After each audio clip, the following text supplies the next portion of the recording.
Hello, this is the Zeitgeist Lab Collections. My name is Alex. I'm Brian. And we are here with episode 3. Brian, how are you doing tonight? Doing good.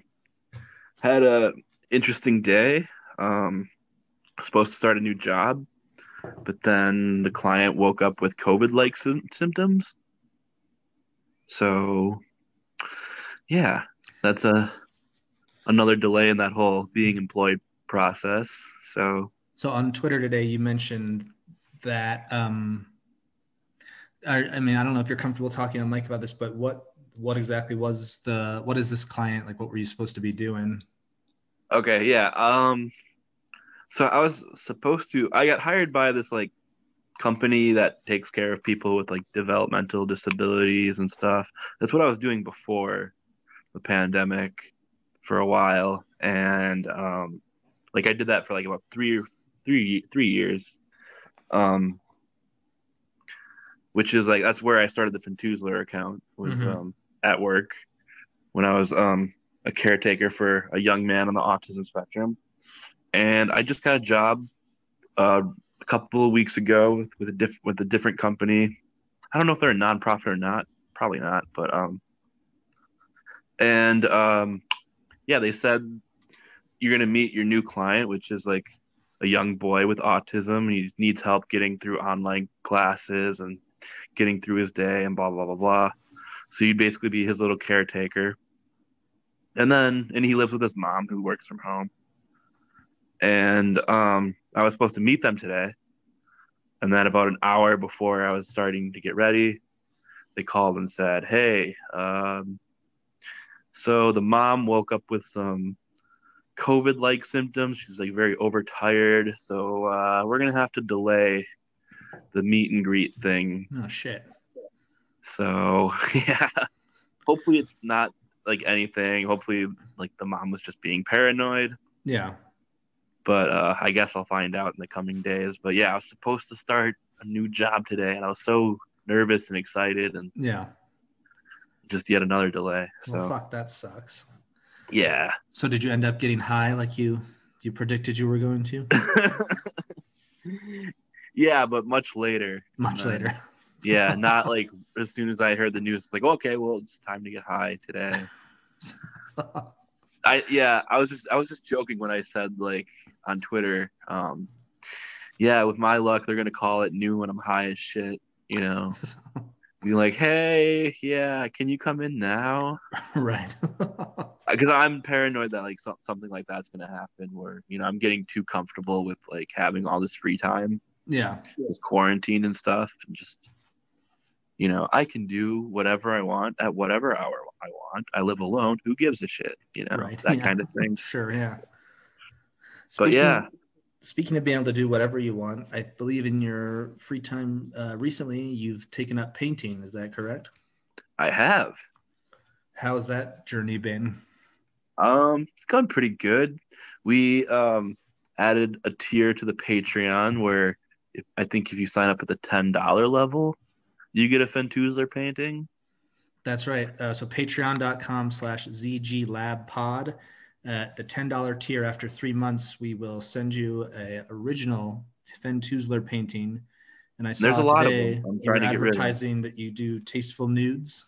I literally don't know how to paint actual things and people and places. So it's just all abstractness. How many would you say you have at this point? 20, 25, something like that. Oh, wow. Yeah, I just started this year, so. Oh, wow. In quarantine. You moved pretty fast then?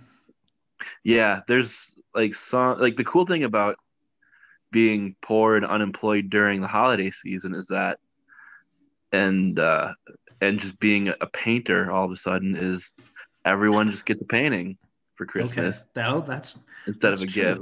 That's gotta be pretty good then. Yeah, whether you like it or not, it better be hanging up the next time I'm there. Right. That's the thing. If you accept that from someone, not that anyone would ever refuse a gift, but you have to hang something like that up. Yeah.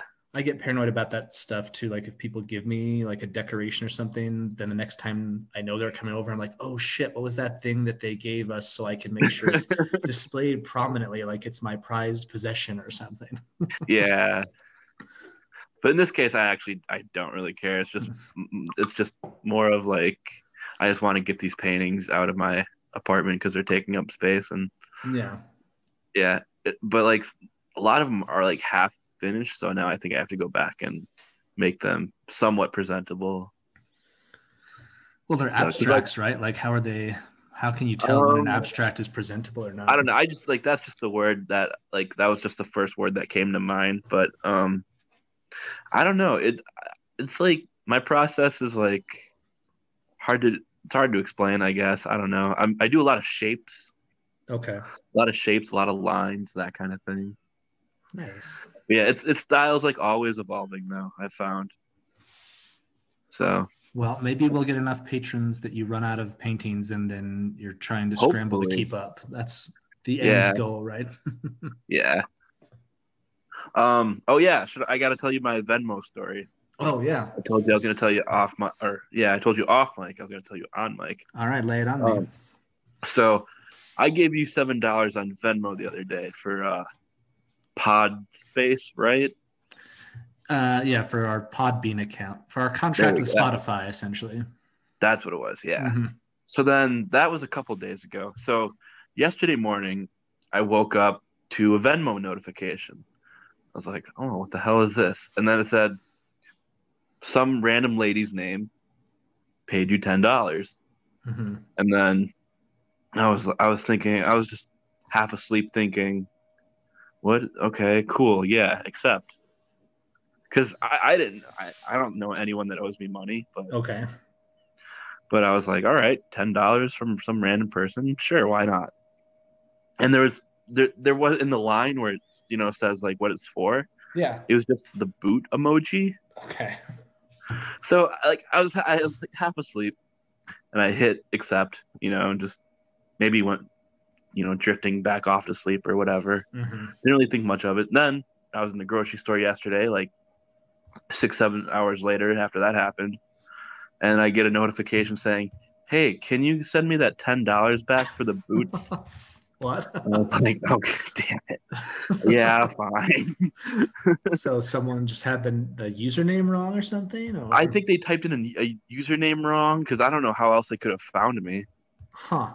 And, yeah. So I guess this person, they bought some boots from someone over Venmo and just gave that money to me. And then I didn't even respond to the message. I just gave it back and said nothing.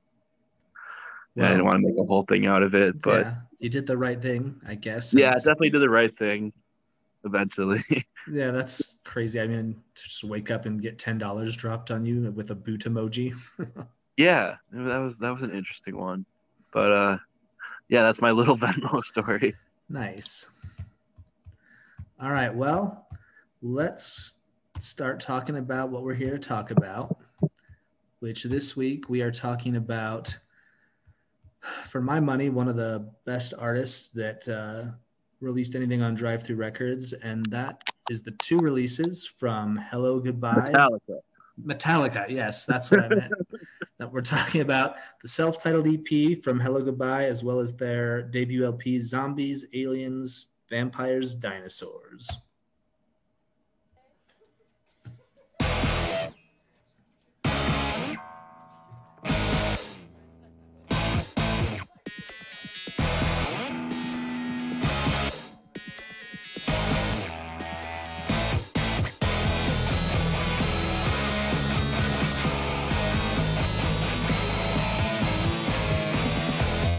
All right.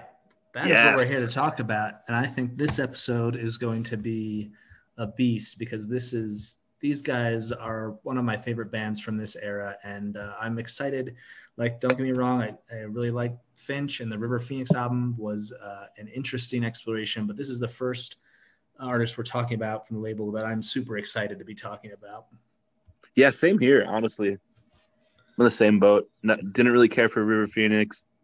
Was only kind of lukewarm on Finch going in.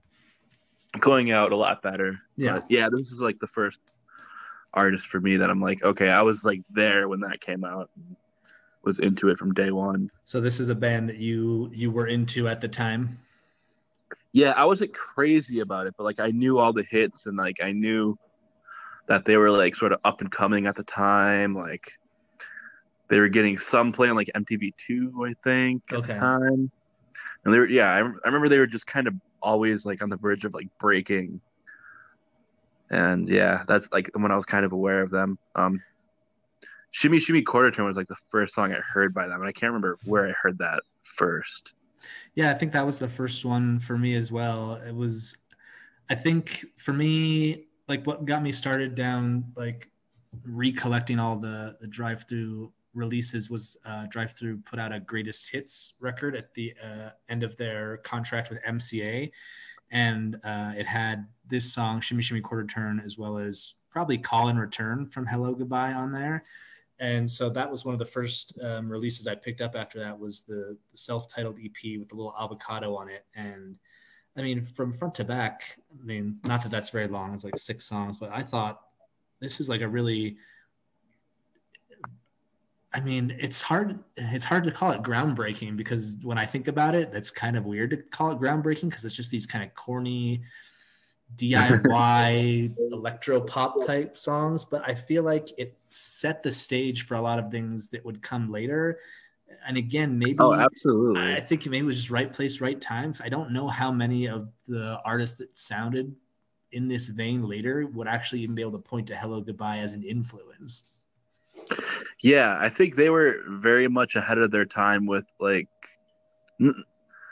by maybe like a year or two. Like that's how close they were to like what happened later with like electro pop, like that had like sort of like an emo aesthetic to it.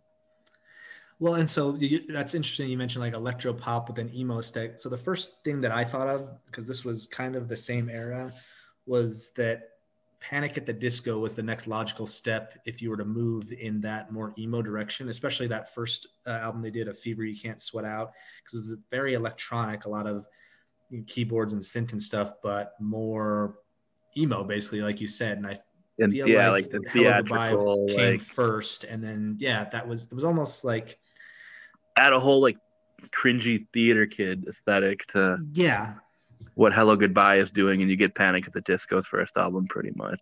I mean, maybe based that's going to piss off some people, but like that is going to piss off some people, and I think to further piss off at least some people that we know, after you mentioned that, I'm wondering if I think that Panic at the Disco is actually just the combination of Hello Goodbye and My Chemical Romance, like if that's just where those two things meet, because you get the theater kid aesthetic and the costumes and all of that, but then also kind of more of the electronic sound. Right. But the thing about Hello Goodbye is like they were somehow not too corny for me. Okay. At the time. But they were just corny enough for me to like not like dive too much in to like the discography and all that. I mean, they're pretty corny. As someone who really loved, especially these 2 albums, I would say they're very corny. So it's shocking to hear that you would say that you didn't find them to be too corny.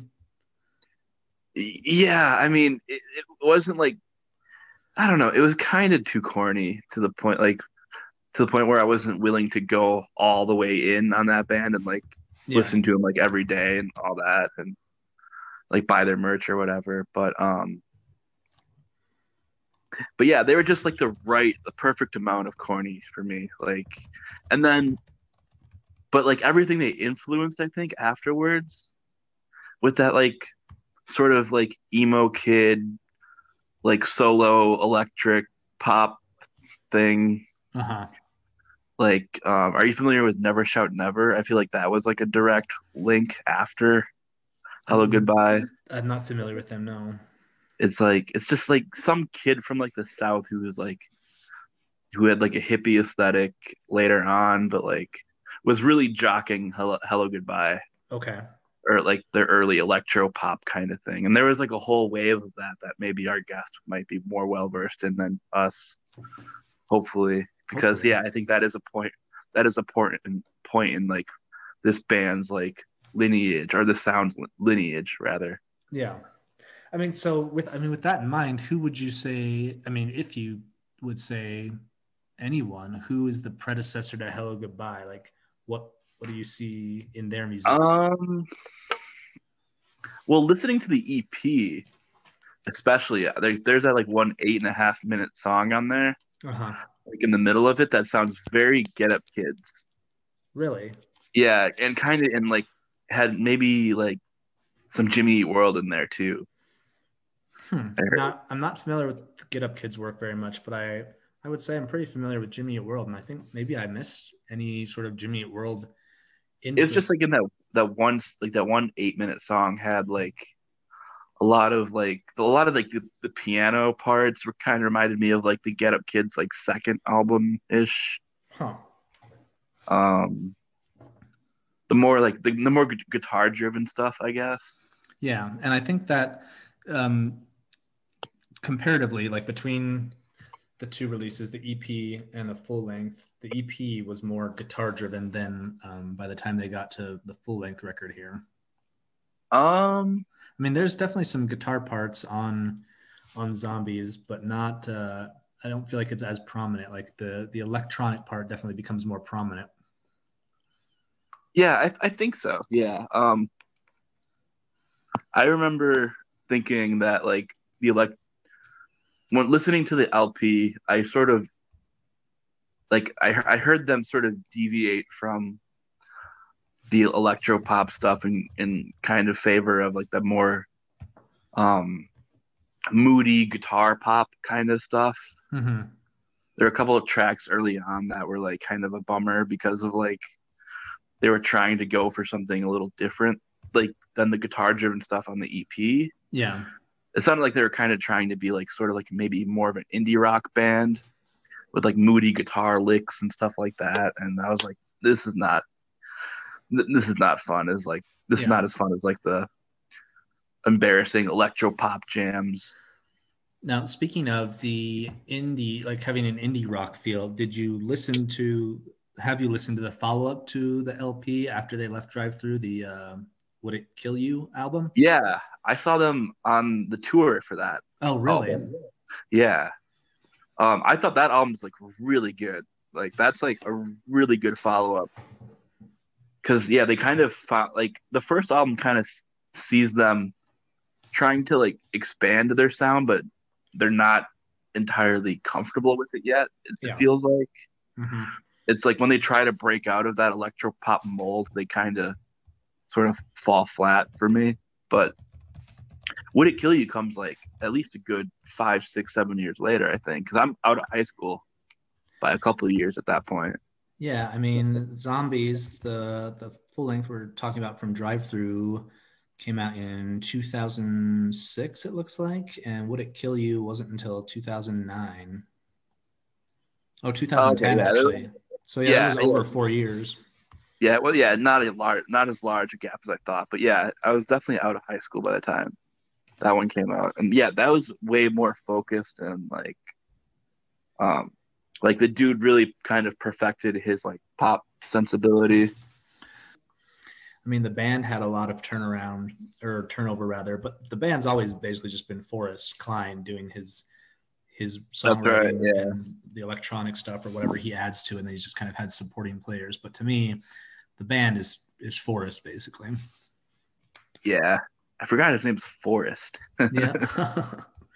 So up until now, we've discussed one album per artist, and I think we struggled to come up with a definitive theme for this collection other than the artists or releases from Drive-Thru Records.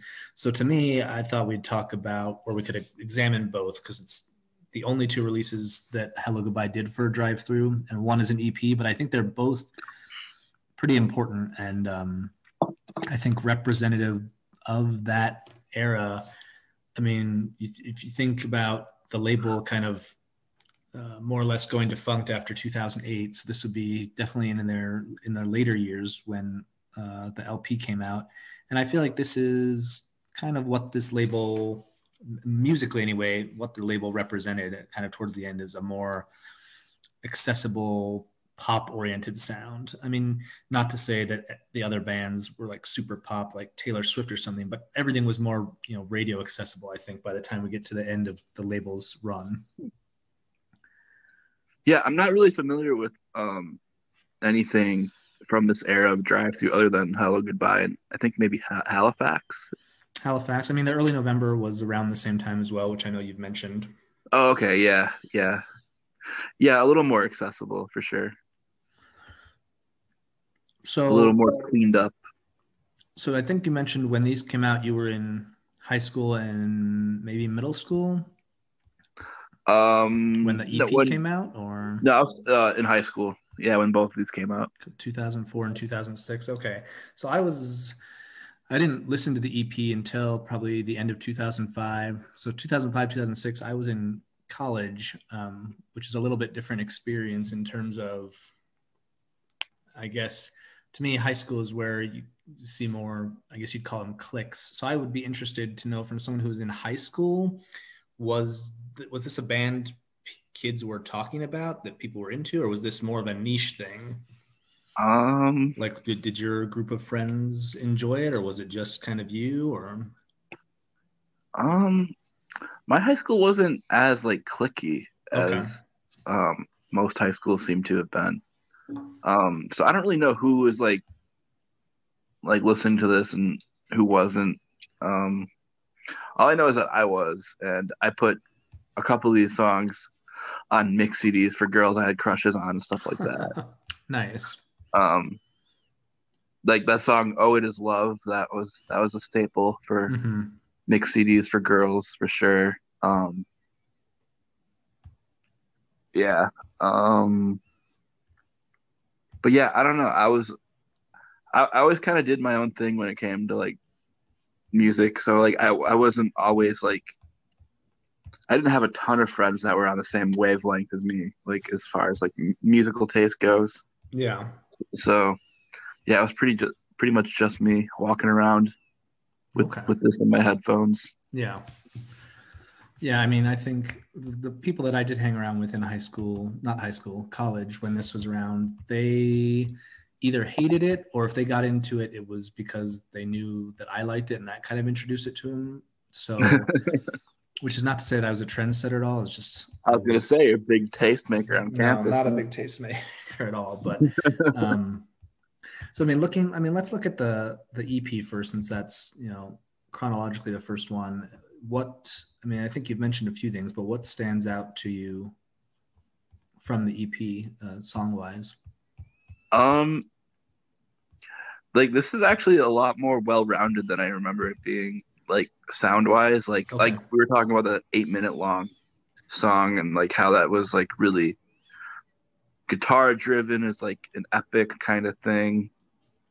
That's like in the middle of the record for some reason. And there's like a lot of like soft piano keys and all that kind of stuff.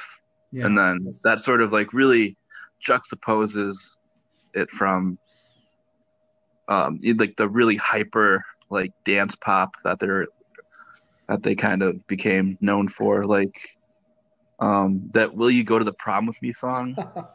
Yeah, very, very nice, very, very good. Yeah, and I think I mean the band started because Forrest, and at the time I think he was the keyboard player, but Jesse Kervink were the main people that had started the band. They went to high school there. I literally think that prom song was written, like it's actually just a prom invite that they recorded for whoever was asking to prom, and then it ended up on this record they ended up putting out. Nice. But I mean, looking at the track list for that one, it looks like the writing duties were split pretty evenly between Forrest Klein and Jesse, which makes me wonder. I mean, I definitely think, we'll check here on the LP in a minute, but I think by the time we get to LP, it's pretty much all written by Forrest. And then after that, Jesse and Marcus and Chris, the other members of the band, left. So I just wonder if the EP kind of represents maybe the height of collaboration among the band before it just kind of turned into an extension of Forrest. I'd say so, yeah.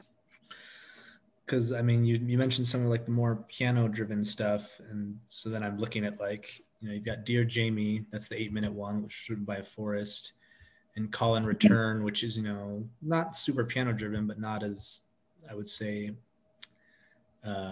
rock oriented as some of the ones that Jesse wrote, such as Shimmy Shimmy Quarter Turn, which was written by both of them, or the Bonnie Tyler Shakedown, which is more guitar oriented, and then obviously the Prom one is just insane. It kind of stands on its own. Okay, so for me, I don't think that there's a bad track among them. I thought it was interesting when you have an EP to have 2 different versions of the same song. To me, that's just kind of lazy way of rounding out, getting a 6th song. Yeah. And that 8-minute one, I don't care for the fact that it's 8 minutes, because I feel like the last 4 or 5 minutes is just kind of those rain sound effects.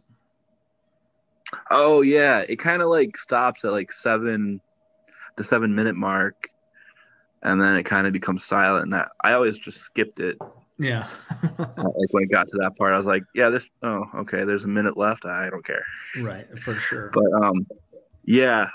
actually, like the first time I went back to it in preparation for this episode, like I listened to it and I like kind of looked down. I was like, damn, this song's really long. And I was like, oh, it's 8 minutes already.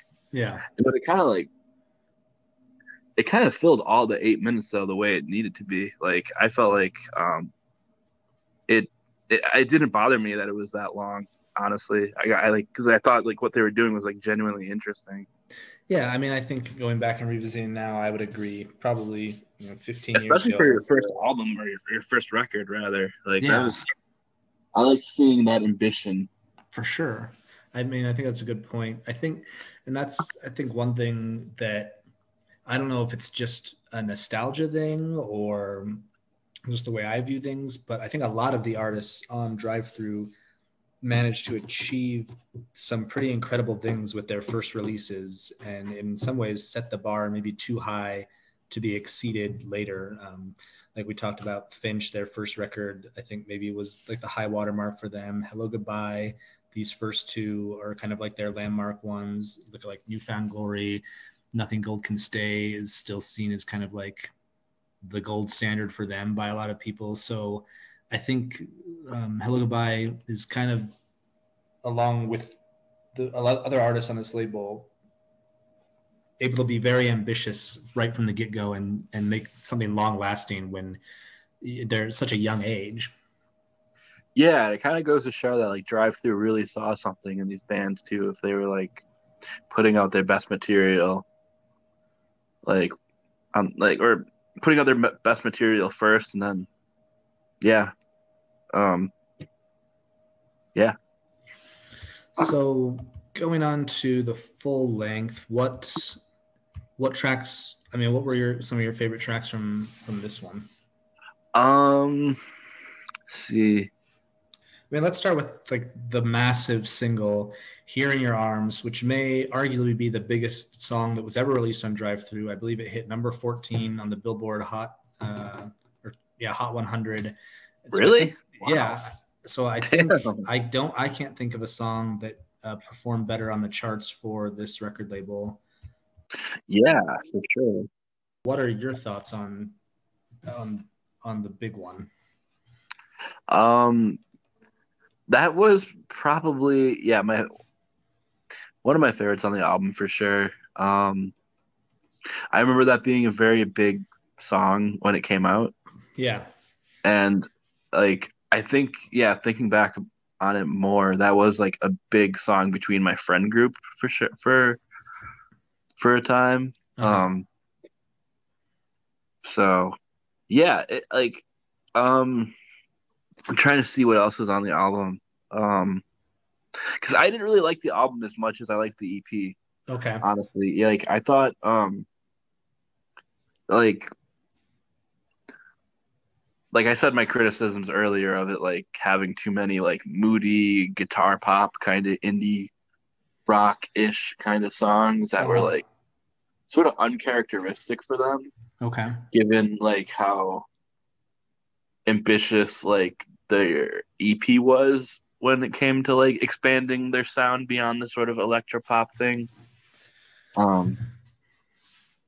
Like Dear Jamie, like but yeah, there's still some like the electropop like bangers are still bangers though. Like that's the so like I would keep like half the record probably.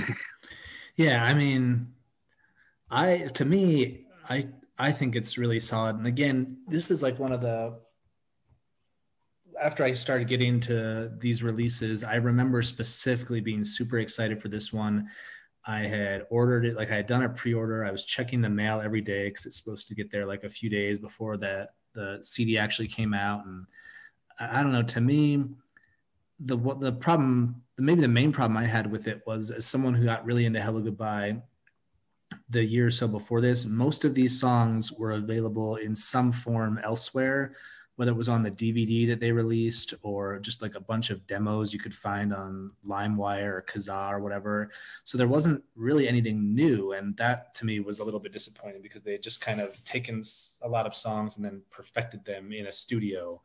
The ones that were new to me anyway were like Oh It Is Love and Baby It's Fact, which I thought those were really interesting ones, like especially Baby It's Fact. I remember I think it was Stephanie, one of the owners of Drive-Thru, when she was talking about being excited for this album to come out. She said they had a song on it that sounded like Frank Sinatra, which I've gathered over the years was this Baby It's Fact one, which, I mean, I can see the comparison. Okay, yeah. That might be a little far-fetched, but to me, that was something that was different and in a good way. Like I thought it was executed very well.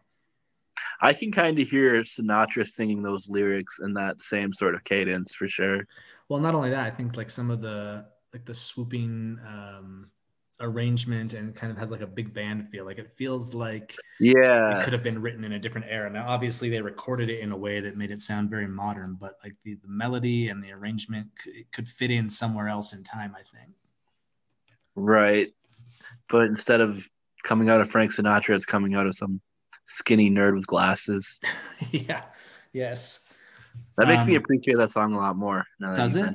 Yeah. Well, okay. Well, I'm glad I brought that up because I actually feel like that is one of my favorite ones from the album. But the only one that I don't really care for was Figures A and B. I never got into that one. That was one that I had known before and was kind of disappointed when I saw that they had included that on there. But I guess like the top tier ones for me are like Here in Your Arms, Home Wrecker, All Time Lows, 2 Weeks in Hawaii, and then like Baby It's Fact. And I mean, it's hard because then I start just listing off like the whole album. But yeah, I really liked I Saw It on Your Keyboard a lot. That's a really good one too. Yeah, and then Oh It Is Love, like I said earlier, was like a staple when it came to making mixtapes for girls, or mixed CDs rather, at that time. Yeah. That was like, yeah, that was a good example of this band kind of feeling more like a Forrest like solo project. Well, and I think this album basically was, I believe most of these songs were just made and recorded by Forrest. Like looking at the credits here, Jesse and Marcus don't even have a credit as playing anywhere on the album. I know Jack Antonoff, who's on another Drive-Thru band, Steel Train, later went on to be in Fun. He does guitar and mandolin in one of the songs. Oh, really? Mm-hmm. I kept confusing him with the guy from HelloGoodbye. They both look very similar, and like, yeah, I keep mixing them up in my head, and I have to like remember Forrest is the HelloGoodbye guy, and then Jack is the guy that writes songs for Lana Del Rey now.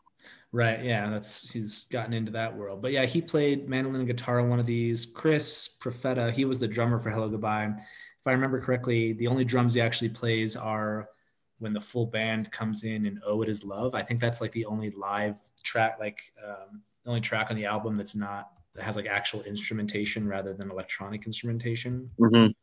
So yeah, this is a largely Forrest venture. You can see that Jesse helped write a few of the songs, but doesn't appear to perform anywhere on it, although they continue to perform as a band live.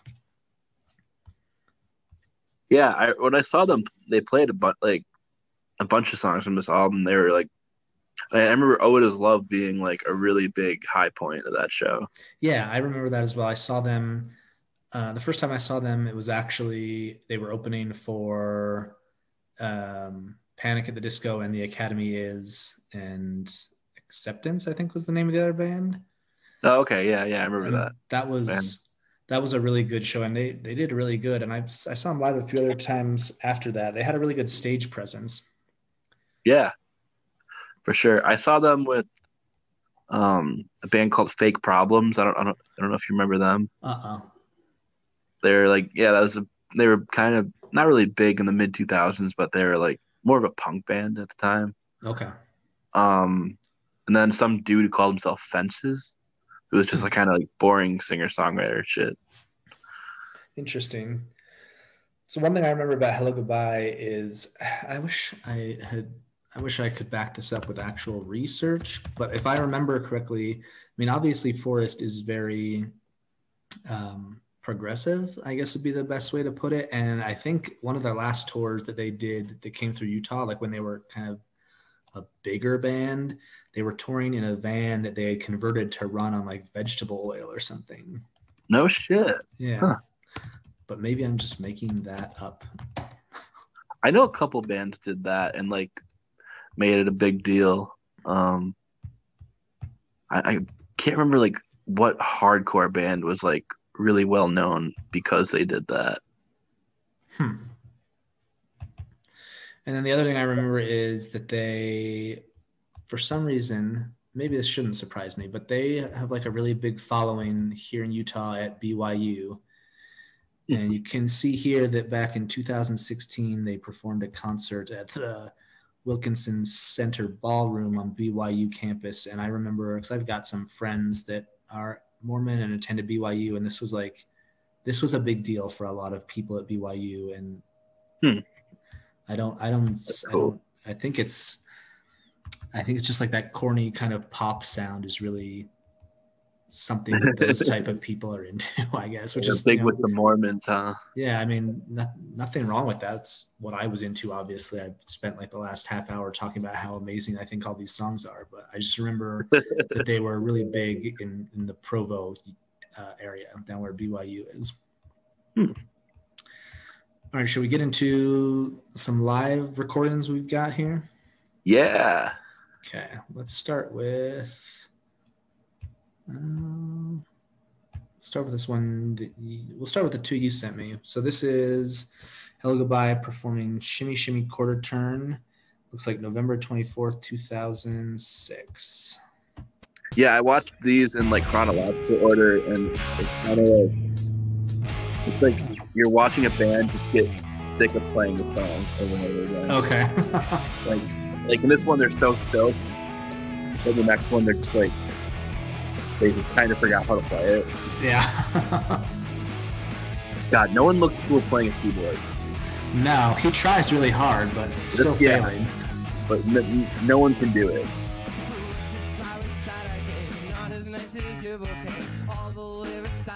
They definitely look like they're enjoying it. Yeah, he always looks so awkward when he performs, though. Yeah. The drummer also doesn't look like he fits in with the rest of them. He looks too cool for them. I was just thinking the same thing.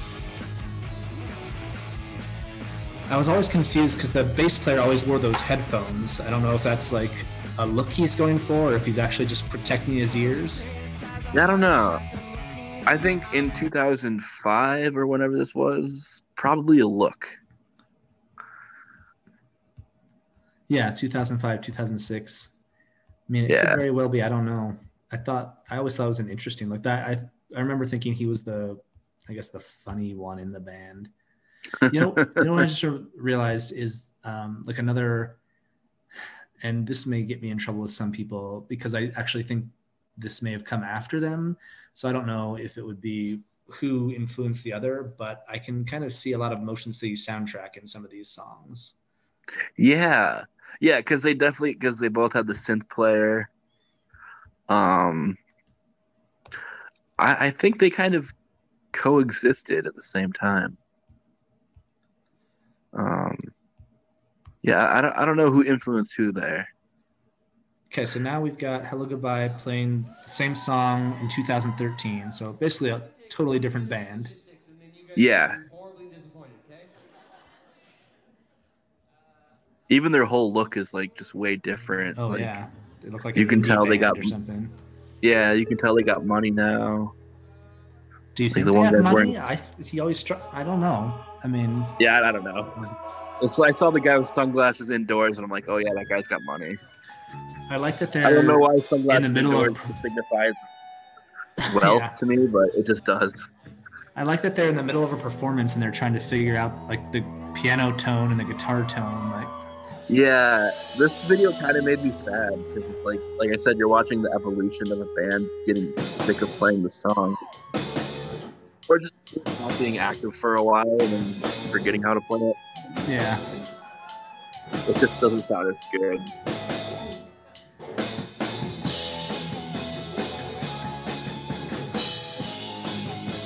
But if I was there, I'd still be fun. Regardless of how you say it. Yeah.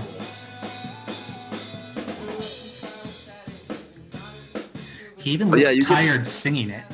Yeah, you could tell they're like exhausted, and like just all the magic got sucked out of the song, kind of.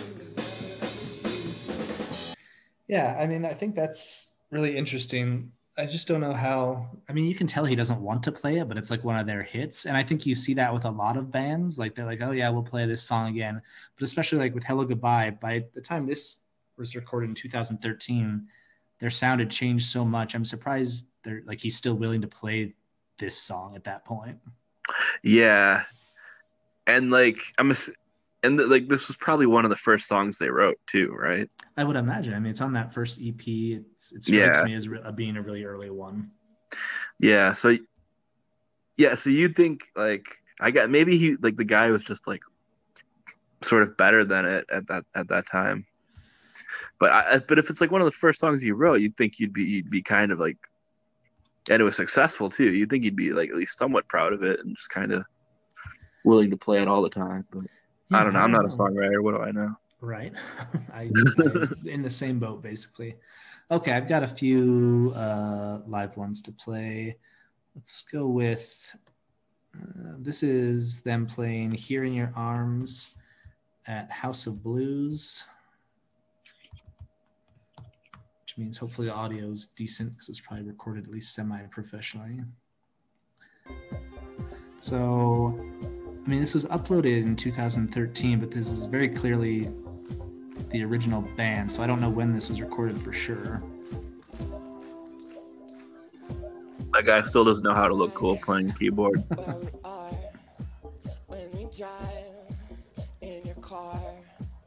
Oh, he's even got the auto-tune on. Yeah. Let's skip to where it gets big. Yeah, of course. Right to the second verse. Right.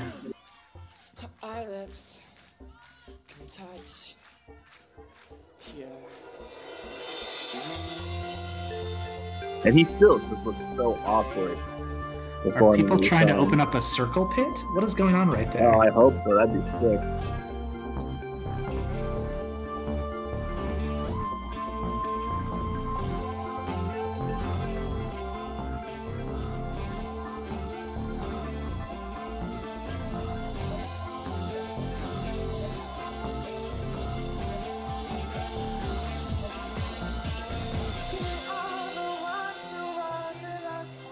These songs do translate live a lot better than I thought they would.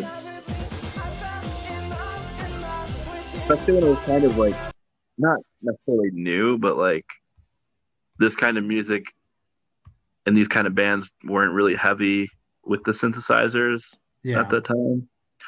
So like, considering all that, it does sound pretty good live.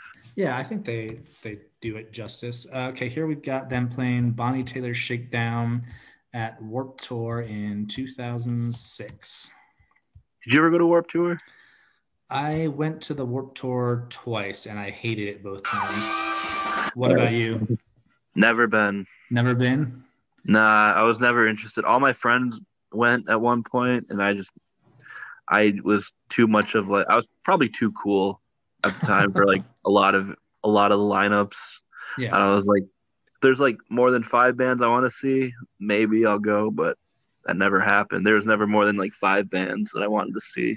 Yeah, I went in 2006 and 2007, I think both years, to see, I mean, basically HelloGoodbye and New Found Glory. So, but it's like in Utah, it was always like the third week in July, which is literally like the hottest week of the year here. Ooh, you can only bring in a bottle of water, and then they charge you like $8 for Gatorades inside the gate. So it's like, it was insane and not enjoyable at all. Yeah, it makes you wonder why they don't do it anymore. Yeah, I don't know. It's strange. Okay, here they are playing the song Bonnie Tyler Shakedown at Warped Tour in 2006.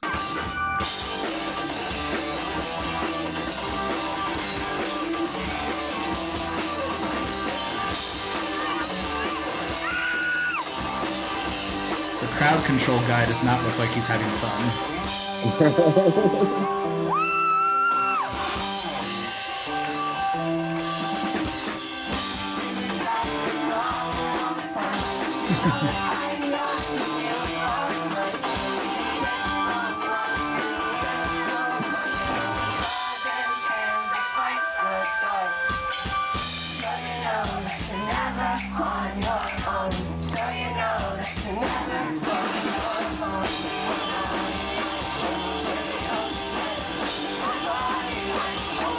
Yeah, Jesse tries really hard to look cool behind that keyboard. Yeah. Yeah, I was gonna say I've never been to a show where the security or crowd control person has been into it like ever. Yeah, that's a good point. I've never seen a security guard at a show smile, regardless of like what is playing behind him. Yeah, that's true. I'm sure. Yeah, it's almost like they get paid to just look tough. Right. I mean, you don't want to look like you're enjoying it, because then that makes it look like you might be okay with whatever's going on in the crowd when your job is to be a cop, basically.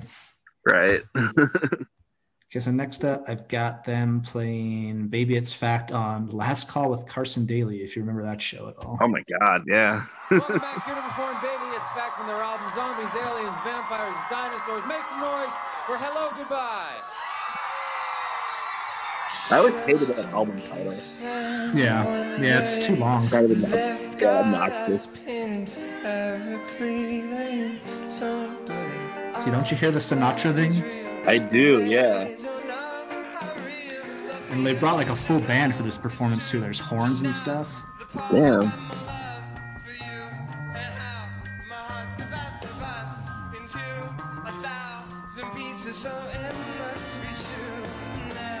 Damn, yeah, they should have recorded it like this. Right?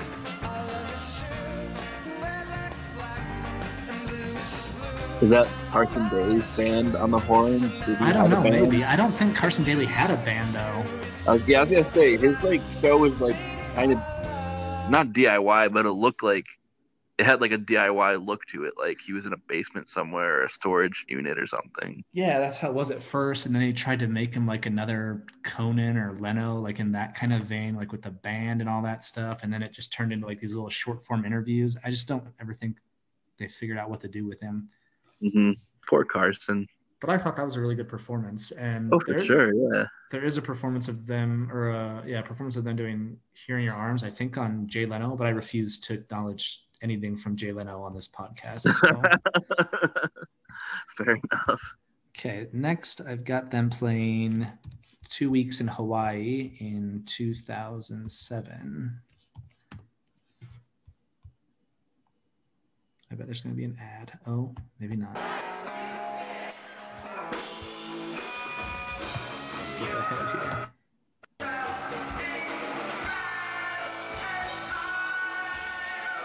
He looks so weird when he plays the guitar. I don't know what it is. Yeah, he's just like a really awkward dude, I think.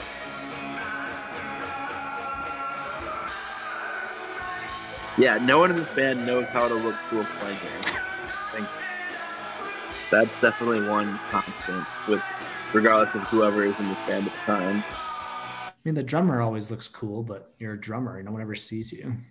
Yeah. And then I thought I had... So when they were on Warped in either 2007 or 2006. They actually would sometimes perform under the name HelloGoodbye 182, and they would do a half-hour cover of Blink 182 songs. Oh. And here's them playing Damn It. Yes. Yes, please. Oh, look how stupid he looks.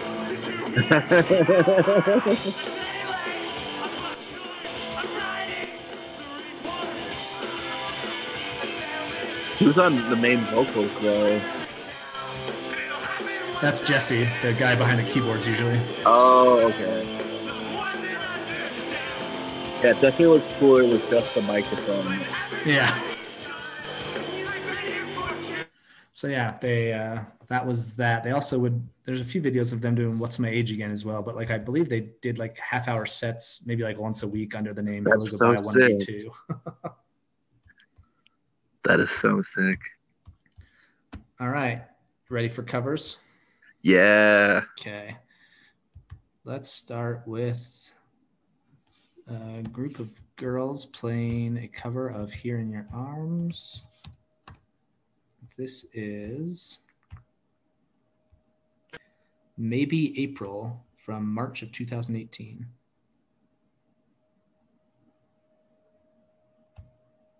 Oh, come on.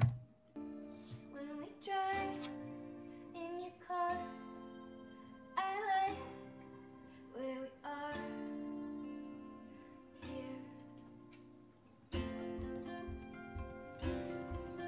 here. Damn. That's really good guitar work. That's very tasteful, yeah. So we've got three of them here, each of them playing a guitar. Which it seems like 3 guitars would be too many, but it sounds really good. No, like, yeah, they like, one of them's playing like the electronic part, I think. But there's some good harms too. Oh yeah, those are really good harmonies. Love those harms. It's like that band Haim or however you say that. Like Who? The 3 sisters. That band Haim or Haim. It's like those 3 sisters. Oh yeah. It's like that, but good. Are you a big fan of harmonies, the harms? Yeah. Love me me too. some harms. Oh hell yeah! All right, so to go along with the acapella video we found last week, here is a group performing "Baby It's Fat" acapella. It's called a group called Drastic Measures from Skidmore College. This is May of 2009.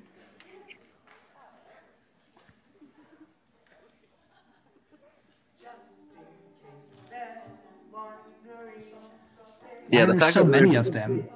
Yeah, and the fact that there's like an acapella version of this really lends like the whole Frank Sinatra comparison a lot of weight. Yeah. Da, da, da, da, da, da. It's not even that good. No. I will say it's less embarrassing than the Taking Back Sunday one we watched last week. Well, I think the song is designed more for it than Cute Without the E. So yeah, it's not so much cringy as it is just ridiculous, I guess. Right. Okay, next we have Shimmy Shimmy Quarter Turn. If I recall correctly, this appeared to be like a group of kids playing it in their high school gym, but they're dressed like the music video. Oh. If I recall correctly, they don't start till like a minute into the video. Looks like the band is called B-Fly Crew. B-Fly Crew?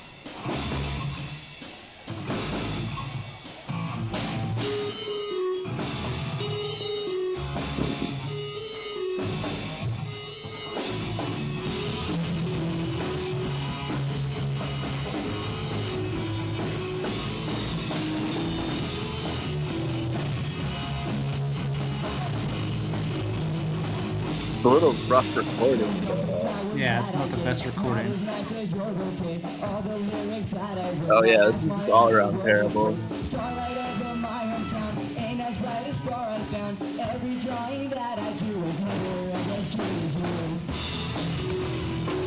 I mean, they did a fine job. Nothing really remarkable about it.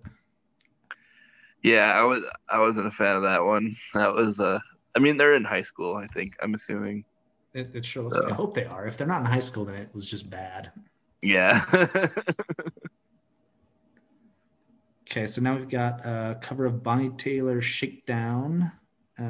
This is uploaded from Jared Matthew in 2009. I'm going to turn up the volume. That looks like someone from 2009. Because this looks like someone in their bedroom. This is like my 10,000th try because I keep coughing in your videos. Oh my god, it's so annoying. It's like 3:10 a.m. Okay, so they're working on this at 3 a.m. Anyway, I miss you so much. I like can't go to bed. I'm like, what do I do? What are they talking about? I said I miss you so much and I can't sleep. I don't know what to do. Oh my god. Is this someone's like vlog or something? I guess I don't know. I'm uncomfortable. I don't want to cough. Sorry. Okay. Sorry, I'm talking to the cat. Oh, you're fine. I can't change. Can you off for a second? Even though ocean Okay. isn't what separates us. But if I say border, it just makes me think of the What? Mexican border. They just said something about the Mexican border, but I didn't understand it. Oh, I'm sure they got some hot takes. This is probably the video that Trump saw that made him decide to build a wall.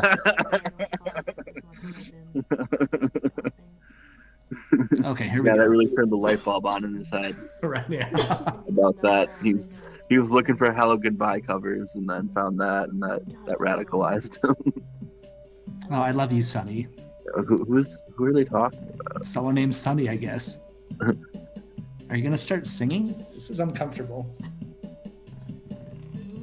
Baskin Robbins all the time. You let me know that I am yours and you are mine. We can take long walks through Central Park, hold each other's hands, fight the dark. So you know that you're never. I just don't get why people would upload this stuff to you. I don't know why either. They're sending it directly to like whoever they're talking about. It changed the words to "My Sonny lies over the ocean." Oh, okay. Guessing Sonny is like an estranged partner or something. I would imagine. All right, well, hopefully that worked out for them. Yeah.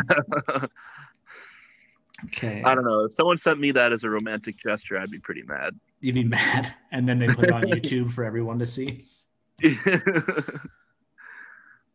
Okay, this is a cover of "Oh It Is Love" from Elena Cannon, January of 2010.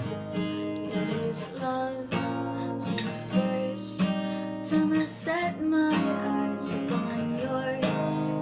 Kano, is it love?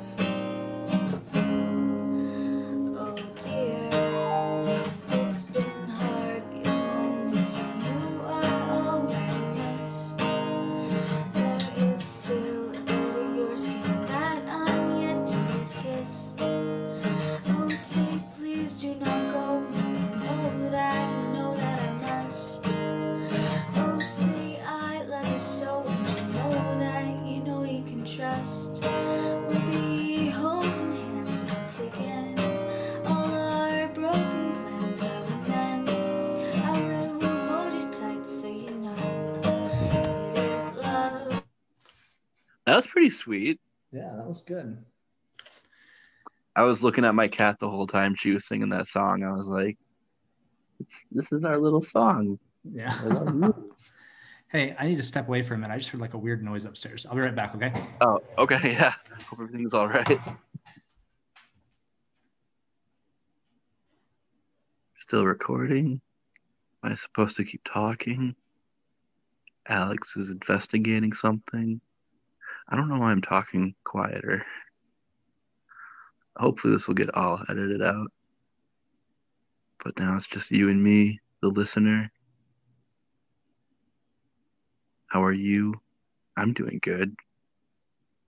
Thanks for asking. I've never had to like vamp like this before. So you're going to have to go easy on me unless this all gets edited out. I think we're still recording. I hope everything on Alex's end is okay. I'm a little worried. Then again, I don't know. They're in Utah, so they got stand your ground laws, right? I don't know. I don't know anything about that state.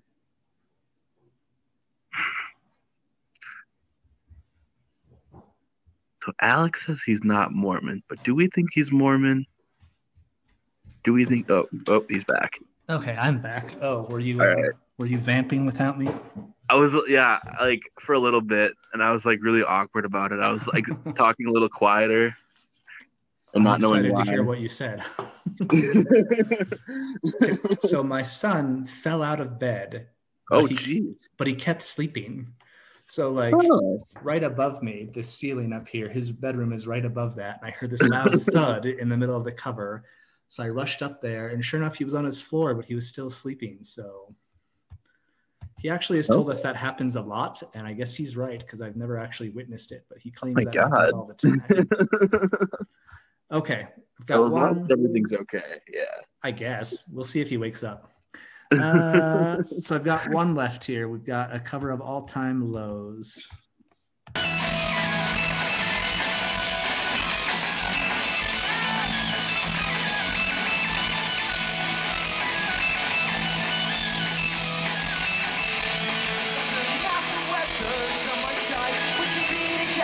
Stay bright-eyed, I can feel the sun, the sex time to fall. See a happy ending if I stand up tall. Let's go!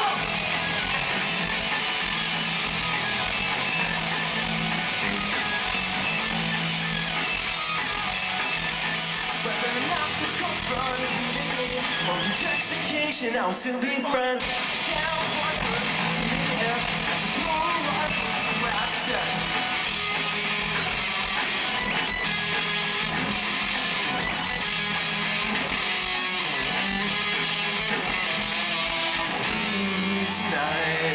Stars are so bright. You gotta get outdoors while the sun is so cute.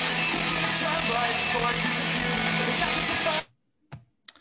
I mean, this was by a band called Afami at the DECC. Not sure where that was actually pretty sick. That was really good, I thought. Oh, it looks like this was in Duluth, Minnesota. Oh, that's kind of close to me. Yeah, that was really good. I've never heard of Afami, I guess is how I pronounce that. It looks like they're on it's a semi-large concert. Like they even got a Subway sponsorship sign.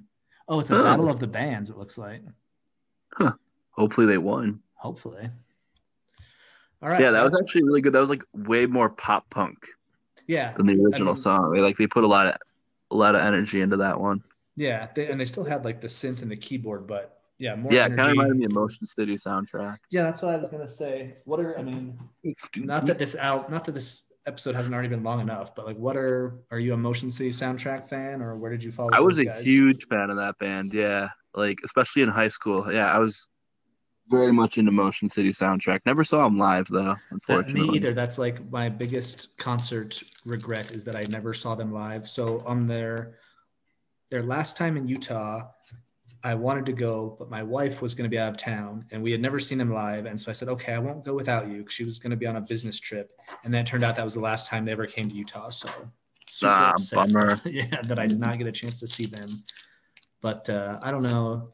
I don't remember what yours said, but if you saw on Twitter, my Spotify end of year rap shows that The Future Freaks Me Out was my number one song for 2020 of all years. So and that is because my 4-year-old is obsessed with that song. So we listen to it. It's like basically our family's theme song at this point. Oh, really? Yeah. Like we'll watch it on YouTube all the time. It's always playing in the car. Like I actually kind of hate that song now. So then you hate it now. It's just overplayed in my head, I guess. Oh, yeah. My most played was Rascal by RMR. Okay. Those words don't mean anything to me. Look that up. Or let's get your genuine. Okay, no, I want to get your genuine reaction to Rascal by RMR on the pod. Rascal is it R just like that? RMR, yeah. I guess his name is Rumor. But he spells it RMR, yeah. Okay, what the hell am I? You've never seen this? No. Is this top one the one I should watch? Yes, absolutely. Okay. And just to be clear, this is your number one song for the year. Yeah, Spotify. This is unfortunately not a lot of people's, but it was definitely mine. And Spotify is the main thing you use to listen to music? Yep. Okay. This is my most played song. I wake up and teardrops, they fall down like rain. You've never heard this before? No, absolutely not. This was like big, like 3 days before quarantine started, and then I think everyone forgot about it.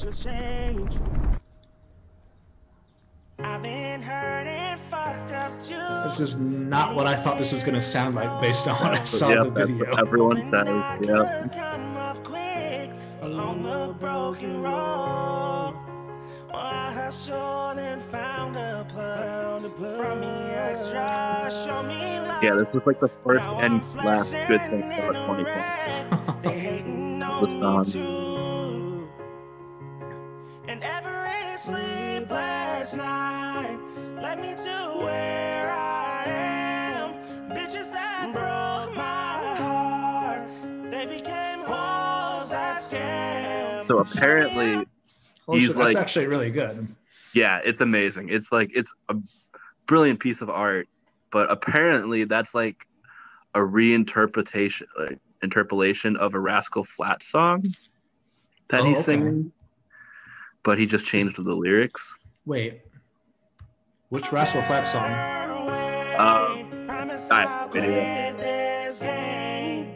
Something about a dirt road, probably. Yeah, is that Rascal Flatts? I think it's like Broken Road, or I don't know. I don't know anything about that band, but yeah, he used that track as a reference point to make that song. So what message are they trying to convey with this video? I don't know. It's I think they're just trying to subvert people's expectations. You know, like you said, you thought this was probably going to be like a trap song or something. Yeah, the whole thing is like that. It's just that piano loop and him singing over it. And they're always just pointing guns at the camera. Yep. Okay. Yeah, I think it's cool. That's super cool. I'm definitely interested. Like, is that what all of the is it? So unfortunately, no, not all of his music is like that. A lot of it's just more mainstream kind of music, like trap, rap, pop, R&B kind of thing. Well, I was. But he has another song. He has another song that he came out with. That's 3 a.m. by Matchbox 20. But he changed the lyrics to that. Are you kidding me? Yeah, it's it's that one on top. On the top? Yeah, I think. Yeah, this is now an RMR podcast. This is the zeitgeist, right? Yeah, this is actually, yeah. Surely there's got to be a connection between HelloGoodbye and this. Yeah, we'll have to figure that out later.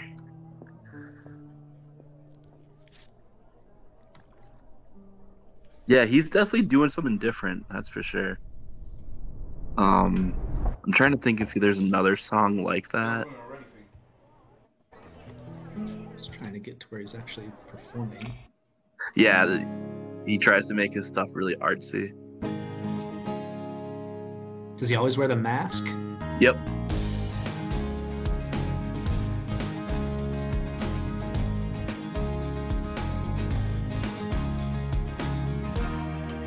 She plucks it out his nose and tells him more bottles.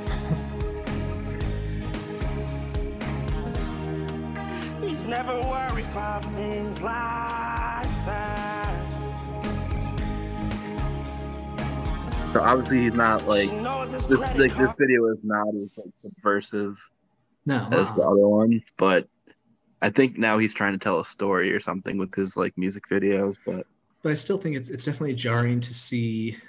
I don't know, like when I think of bands with like the mask aesthetic or something like that, I think, obviously like Slipknot or Insane Clown Posse.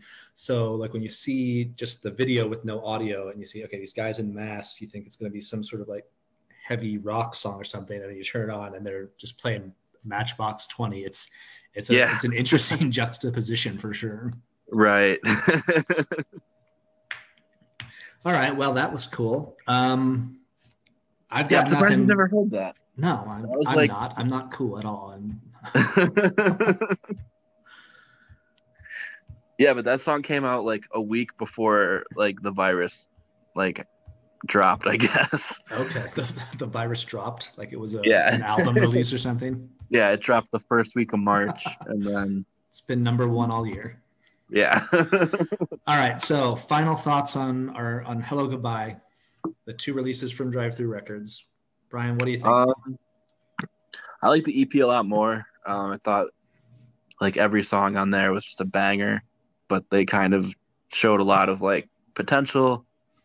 Kind of working with a couple different styles, being kind of ambitious, and then the full length still had like they kind of doubled down on their electropop, and I thought that was cool. And I wish they would have stuck to that more on on the full length. But yeah, I don't know. I mean, if we're just talking about those 2, I mean, it's not a bad outing. But yeah, they'd eventually go on to make a lot more focused and more, I guess, grown up music, which is pretty cool. Yeah, too.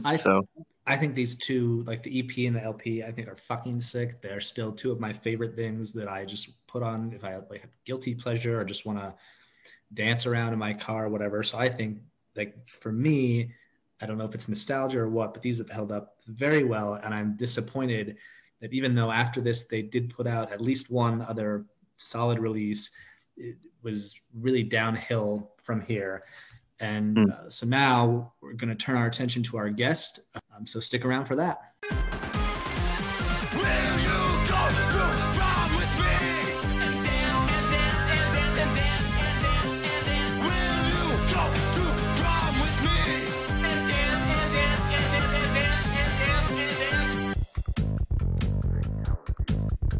We'll slow dance and fast dance and clap our hands. Okay, welcome to the Zeitgeist Lab. Our guest, Marsden Ashe. Marsden, how you doing? I'm doing pretty good tonight, Alex. I appreciate you and Brian inviting me on. I'm excited to see both of you guys starting this project. It's great, and I certainly did not expect it in any way. I was pretty surprised when you guys announced that you were going to be collaborating on a project. But it's super cool to see that once more this weird community that we're all a part of online has given birth to another creative outlet, Matt. As if there aren't enough super already. wonderful to see. Yeah. No, but I mean, like, that's what's so awesome about it is that, like, it is really rewarding to, especially when it's, mutual friends that, I don't know how, I know where you live, Brian, but I know where you live, Alex, but, if you guys are like close to one another, physically or not, but suffice to say, all right. Yeah, no, fair enough. Yeah. So, suffice it to say, in this period of time when a lot of us are kind of living in our own sort of small isolated worlds, it's like super cool to see 2 separate friends that I have online for sure doing this thing. It's great. Well, thank you for the kind words. I really appreciate that. I mean, one of the main reasons that I wanted to do this was, a lot of things to talk about, obviously. I think it's been great to get to know Brian more, but an opportunity to talk to some of the friends I've made through the Blink-155 universe, frankly. We try hard not to mention it just because we want to do our own thing, but I think it's hard to escape that's, what we're derived from. And you're a large part of that community, and getting to know you through that has been one of the, for me, like, top tier experiences I've had, is just being part of this community. So thank you again for agreeing to be here with us. Hey, of course, absolutely. I mean, it has been a rewarding experience getting to know both of you through it as well. And as you say, I don't want to dwell on a separate podcast excessively in this, but yeah, certainly, the shadow of their podcast looms kind of large. It is interesting how it has become kind of a touchstone for a bunch of us, and it's been wonderful to see that has allowed people coming from very different places physically, but also culturally and artistically and stuff to get to know one another. So Absolutely. So before we get started, I refer to you specifically, like online, as the cheese pundit, because I actually am a lot more interested in your cheese takes than maybe necessarily your takes on merchandise. So my wife Daisy, my wife Daisy actually asked. She wanted to know if you could recommend, like, what is the best holiday cheese or Christmas cheese, if that's a holiday you celebrate. But like, is there a holiday cheese? Yeah. So I mean, this is something that people. Takes on would vary. I will start by saying that I think, like a lot of things that one can develop any measure of expertise in, it's sort of like there's this weird kind of weird like inverse bell graph where like the more that you learn about something initially, the more recommendations and advice you feel like you have until you get to a point where that drops off and you like get to a point of knowledge where you're like, this is 100% like subjective taste, you know? And so like, I'm definitely, it's weird. I found that even because I worked selling cheese for 10 years and I definitely found like towards the end of it, it almost got harder for me to like recommend cheeses to people because I felt that if someone asked, you know, about a particular cheese or what a particular one was like, I could go on for ages about it to them. I could tell them everything about it. But when it actually came to them being like, well, what ones do you like most? I'm kind of like, well, all of them, but for different circumstances and for different reasons, you know? Sure, yeah. But, you know, to not give a complete cop-out answer, one that I could point towards, I suppose, is that a particular Christmas specialty that we would sometimes make at my work from Yorkshire in England originally. Sorry, why am I saying Yorkshire? The cousin of this cheese is from Yorkshire. This cheese is not from Yorkshire, so nix that. But a cheese from another less famous part of England, Stilton, which of course most people know is like a fairly dry, crumbly, sharp blue cheese.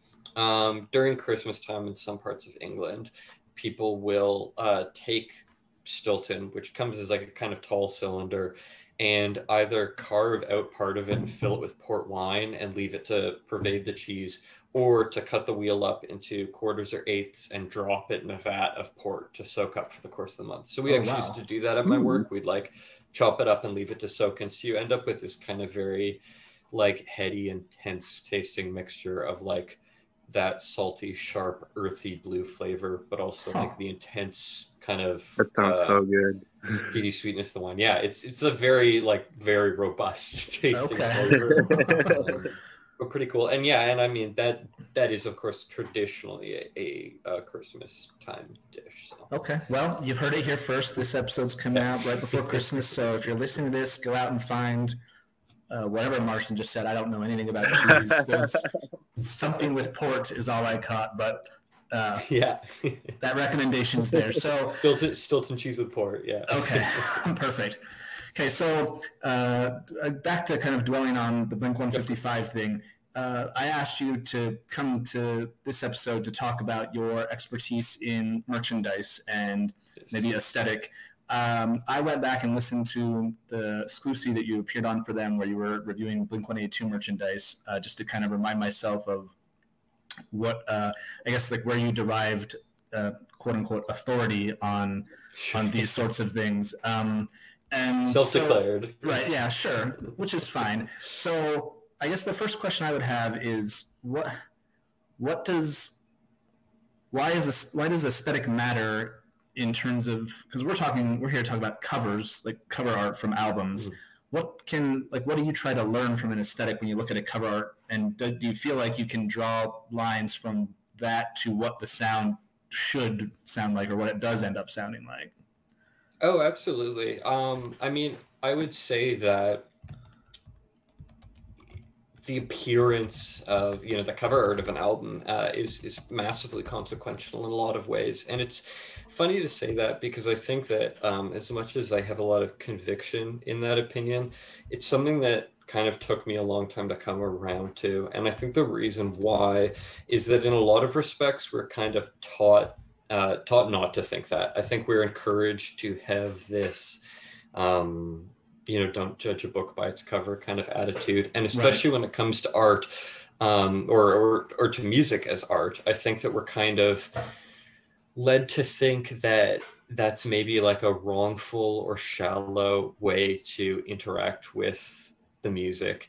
And I will say that it is fair to to say that you should not necessarily like music, or pretend to like music that you don't connect to just because you like the cover art, or vice versa. If you think that music is good and you think that cover art is bad, that shouldn't necessarily turn you off of it. But all that being said, I think that for purely practical reasons, it is absolutely a reality that for a lot of us, what initially piques our interest in certain styles and genres of music is maybe a relationship to the art, simply because that is often, in a lot of cases, what you see first. If you are young and, going to CD or record stores and you're kind of browsing around and you're trying to find something that is new and different to, quench that thirst for something that you haven't heard before, you're probably going to gravitate towards the stuff that looks cool to you. Okay. Yeah, for sure. Yeah. And so I think that I've kind of increasingly given up on the pretense, to my mind, a pretense of thinking that there's anything wrong with judging a book by its cover, or a record, or a tape, or anything else. And I think that design and that aesthetic is important, and that the practical purpose that it serves is a perfectly fine thing to pay attention to. Okay.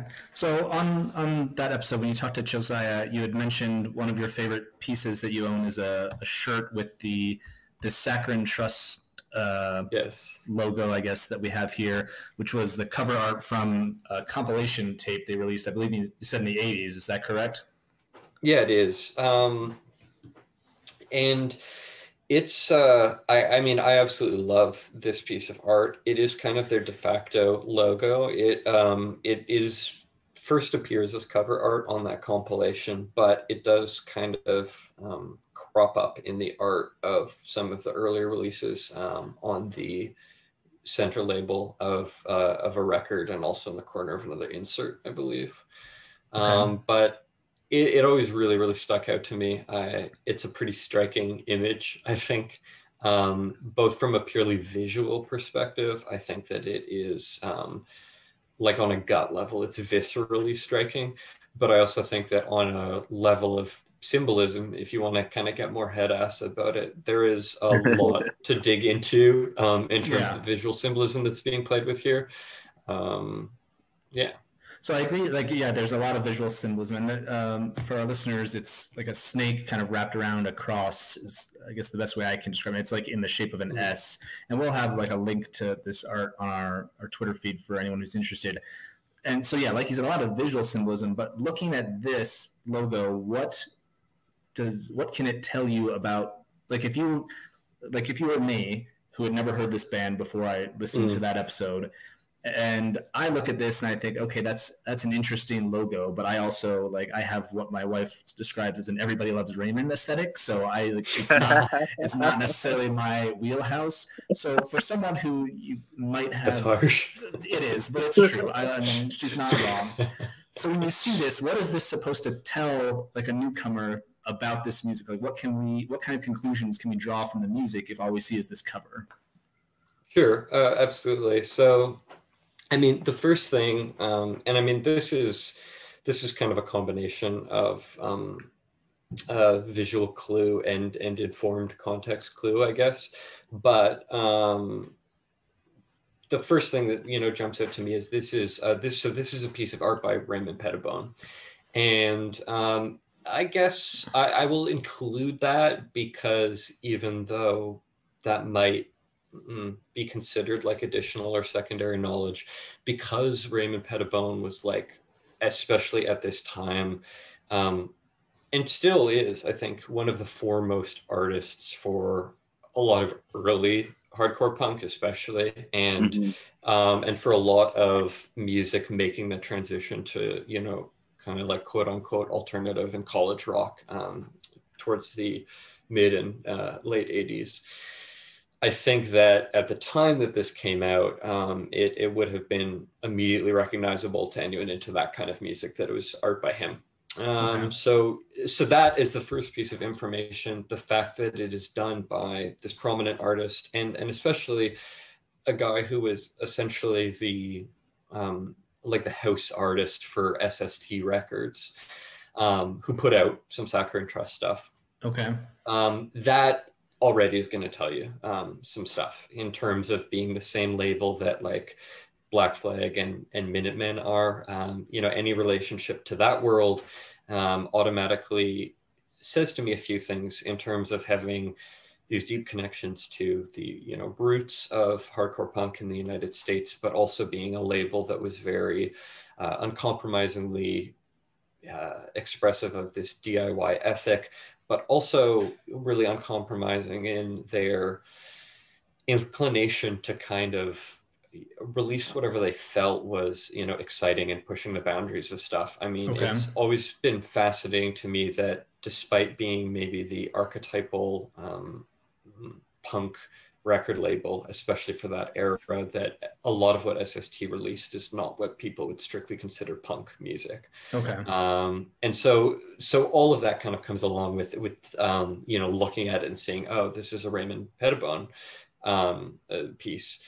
And the second part that kind of comes along with it is knowing that although it is, at least to me, immediately recognizable as a piece of his work, it is also really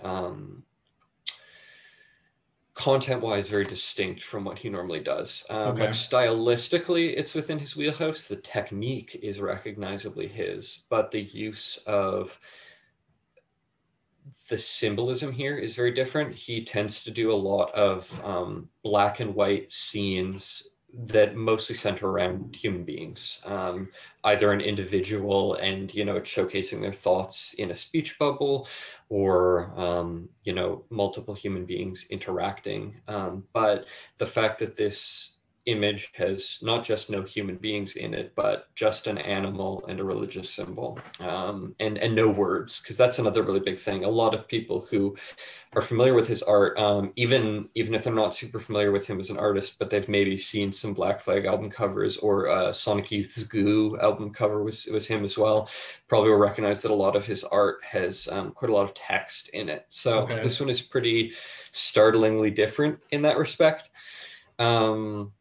So, I mean, to me, this, conjures a feeling of boundaries being pushed, both in terms of being on a record label that pushes boundaries and the artist associated with that, but also that the very artist creating the work also seems to be sort of working outside of his usual wheelhouse.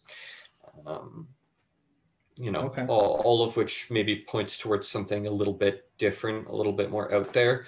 And then, I mean, the last thing, because I realize I'm giving a long answer to this. No, it's fine. So, great. To put it more in brief, I think that it is hard to avoid the fact that there's some obvious implication of like religious imagery here. And I think that if you had not heard the band, it would probably be fair to be a little bit unsure in terms of this evocation of religious imagery, whether they are a band that is going to have a pro or anti-religious stance, or a more agnostic one, because, the imagery is decidedly religious, but at the same time seems somewhat blasphemous. I mean, the snake appears to be crucified, and since obviously the imagery of snakes in Abrahamic religions is often associated more so with the devil or with evil, his position on the crucifix obviously seems a bit, it's like it's intended to be a negative of the usual image of Christ on the crucifix.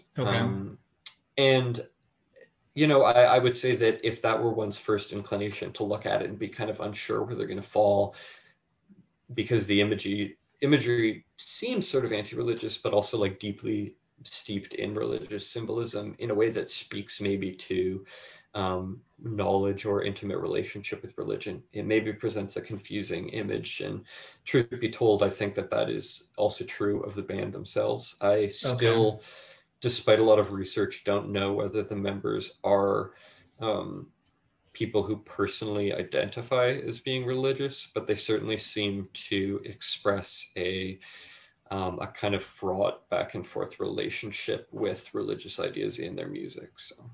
Well, I mean, I think if you're saying there's like a fraught back and forth, I think you can see that like in this artwork, because like you touched on, like the snake Agreed, usually absolutely. represents like evil, the devil, the cross, usually Christ, the crucifixion, and then when you kind of combine the two, it's that dichotomy, like it's like the push and pull of are we pro-religion, are we anti-religion?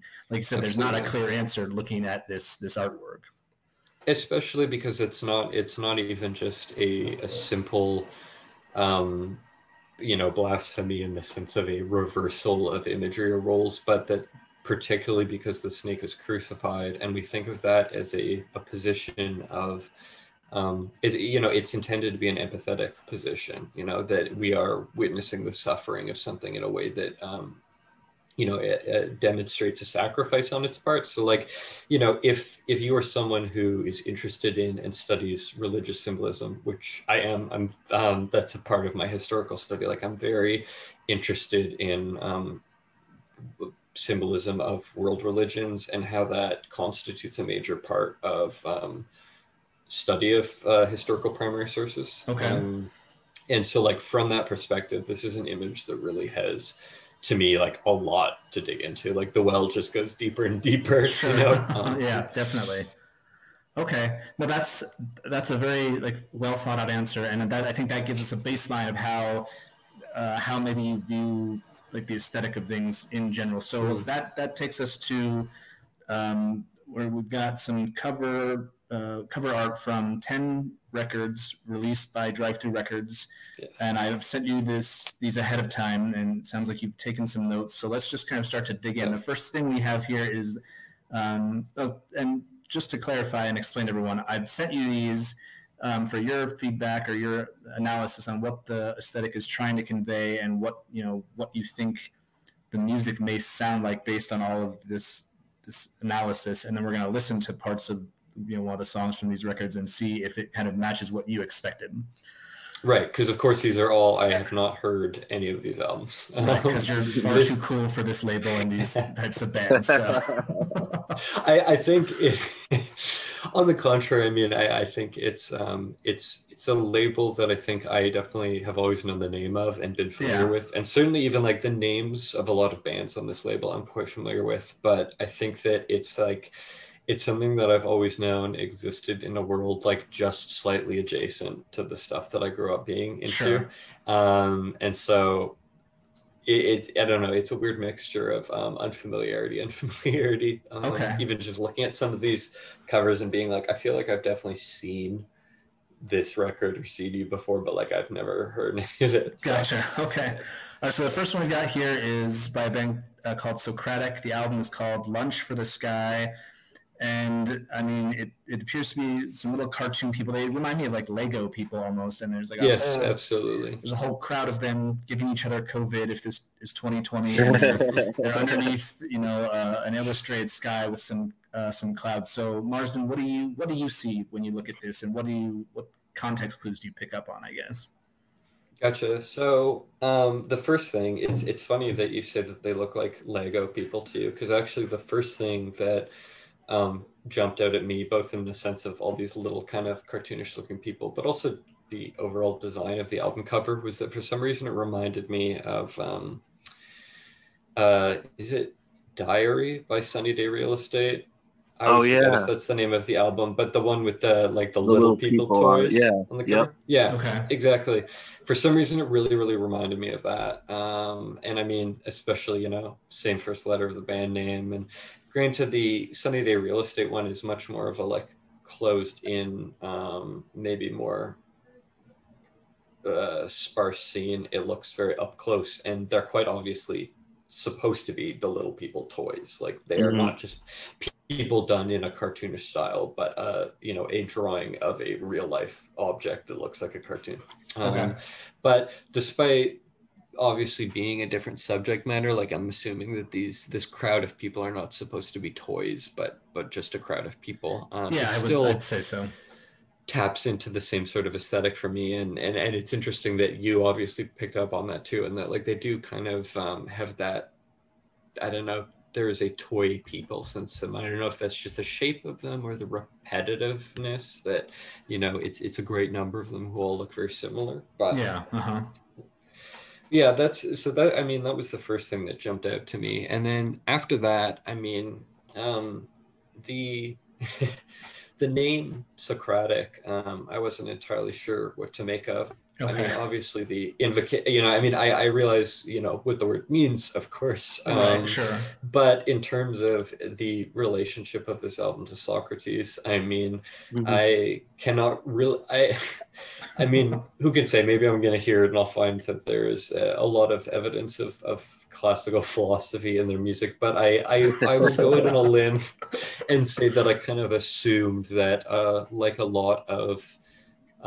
maybe like emo or post-hardcore adjacent bands of a certain era, that the reference to a particular philosopher probably speaks more to aspirations of having read those particular works of philosophy than having actually done so. Yeah. There was certainly like a spate of bands for a while who really seemed to like to invoke the aesthetics of being well read in philosophy for one reason or another, but probably most of them could not have wholly backed that up. And even if they could, it probably wasn't actually as evident in their music as they maybe liked to present ESP, you know? Yeah, for sure. But okay, so if you had like, based on all that, if you had to guess, like, what do you think? So we're gonna listen to the song Lunch for the Sky, the title track. Like, what do you think this is going to sound like, maybe? Okay. So, I mean... Well, yeah, I will say that, like, my Sunny Day Real Estate was the first thing that jumped out, just because that similarity to me in terms of the cover art. But in terms of that, you know, invocation of a philosophical background made me think more of the kind of noodlier, scramsier side of, you know, basement emo band vibe. So I feel like in my mind, I am imagining something that is sort of, you know, halfway between Sunny Day Real Estate and La Dispute. Okay. So, all right, well, let's give it a listen, see where we're at.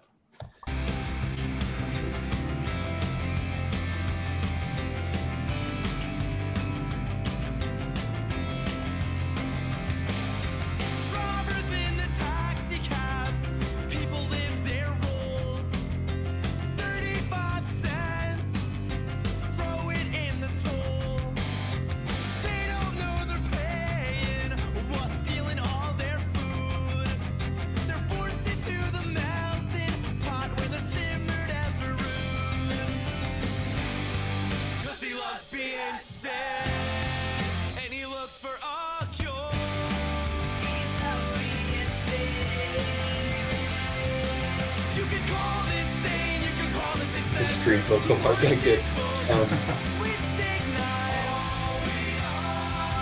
Sorry. Okay, so what was your take on Lunch for the Sky by Socratic? Yeah, so like Brian said, there is definitely a bit of Sunny Day Real Estate in there, and I feel I could have articulated it a little bit better, but I feel that I was not far off the mark with that, in the sense that it definitely has maybe the sense not so much of sounding like Sunny Day Real Estate, but of sounding like a wave of bands that were ultimately probably fairly influenced by them. Okay. That makes sense. I think that's a little more accurate. Sure. Okay. Yeah. Luckily, it didn't sound like La Dispute.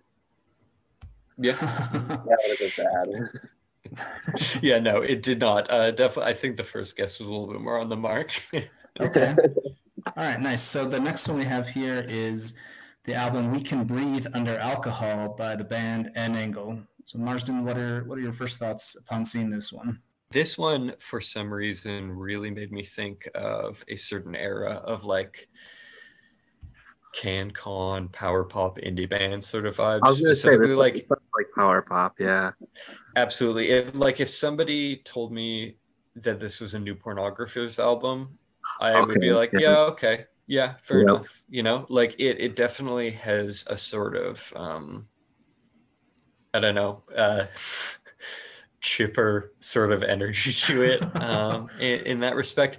And I mean, even you know, even the title of the album makes me think of New Pornographers too. I think I'm trying to remember. I never got super into that band, but I feel like they had I think the name of the song is This Is My Slow Descent into Alcoholism. I can't remember, but like these both seem like a similar kind of snarky gloss of alcohol addiction, maybe. So, yeah, right. Yeah. Okay. All right, let's check this song out then. Yeah, hit it. Okay, so this is Green Water by the band An Angle from We Can Breathe Under Alcohol. Let me got this nice little intro in their music.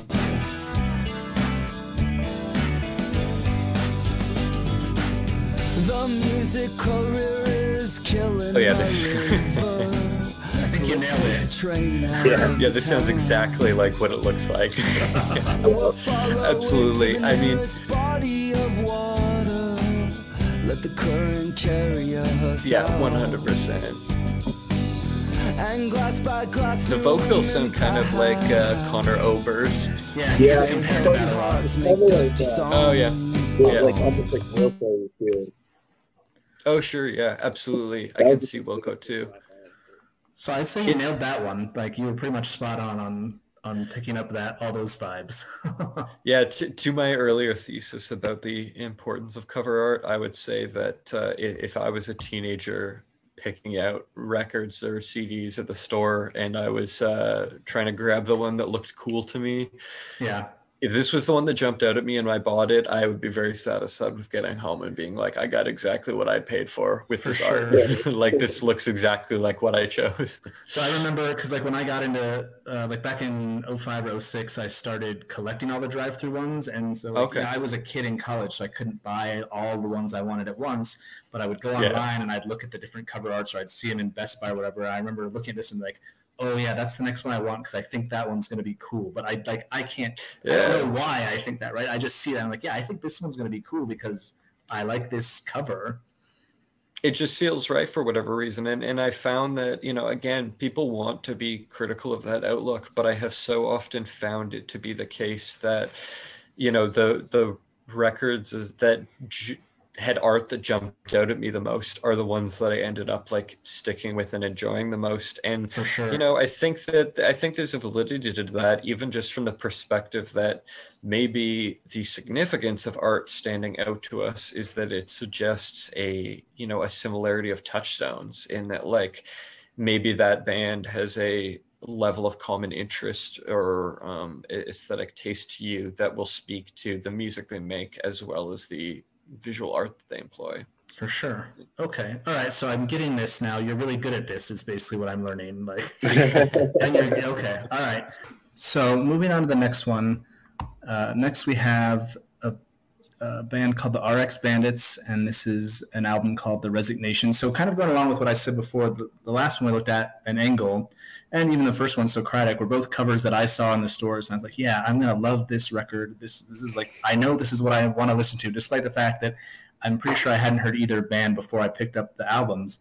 This is one that I look at the album, I was like, this is one I picked up later because like, I don't think I'm going to like this. This doesn't seem like my sort of thing. But in the end, I actually really did like this album. What do you see when you see this? It's funny you say that, actually, because this one is one of the ones that jumped out at me as feeling more, not necessarily that it looks like something that I would like, but that it looks more like things that look like what I would like. Okay. That makes sense. You know, it's like I can tell that it's like a closer degree of separation, at least the art, to some stuff that I'm into. Mostly that like the use of kind of like body horror imagery and of, you know, like a bit of collage work is, you know, as I'm sure that you know, Brian definitely knows because we've talked about it. I'm a big fan of a lot of death metal, and so this feels kind of death metal adjacent artistically. Okay. Yeah, I was gonna bring that up too. Yeah, that's like all that's missing is like an illegible band logo. Exactly. Yeah, that's the thing. When I say that it feels like 1 or 2 degrees of separation from stuff that I'm super into, it really does seem like if you like tweaked a couple things on here, it would definitely just, look like the art of the kind of stuff that I collect. But without tweaking those few things, I feel like it looks to me a lot more like somewhere between like the Used and Converge at the same time. I see that. Yeah. Which is actually kind of like what I'm assuming musically that it's like, maybe kind of that middle ground between like the noodlier side of heavy emo music like Converge, but maybe also with like a little bit of the I don't even really know how to describe what I think the Used sound like as a band that I've probably like heard of. Like I know that was a band that kids listened to a lot when I was in junior high, and I definitely like had someone pass me the one earbud when you would like back in the day when you would still like share an earbud with the kid you were sitting next to. Yeah.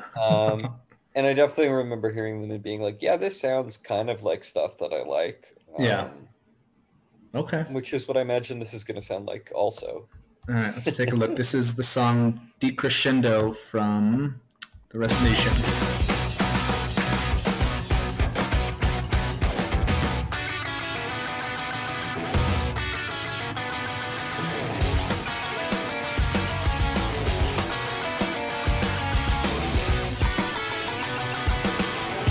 You know what this sounds like to me? I feel like I wasn't entirely far off because the kind of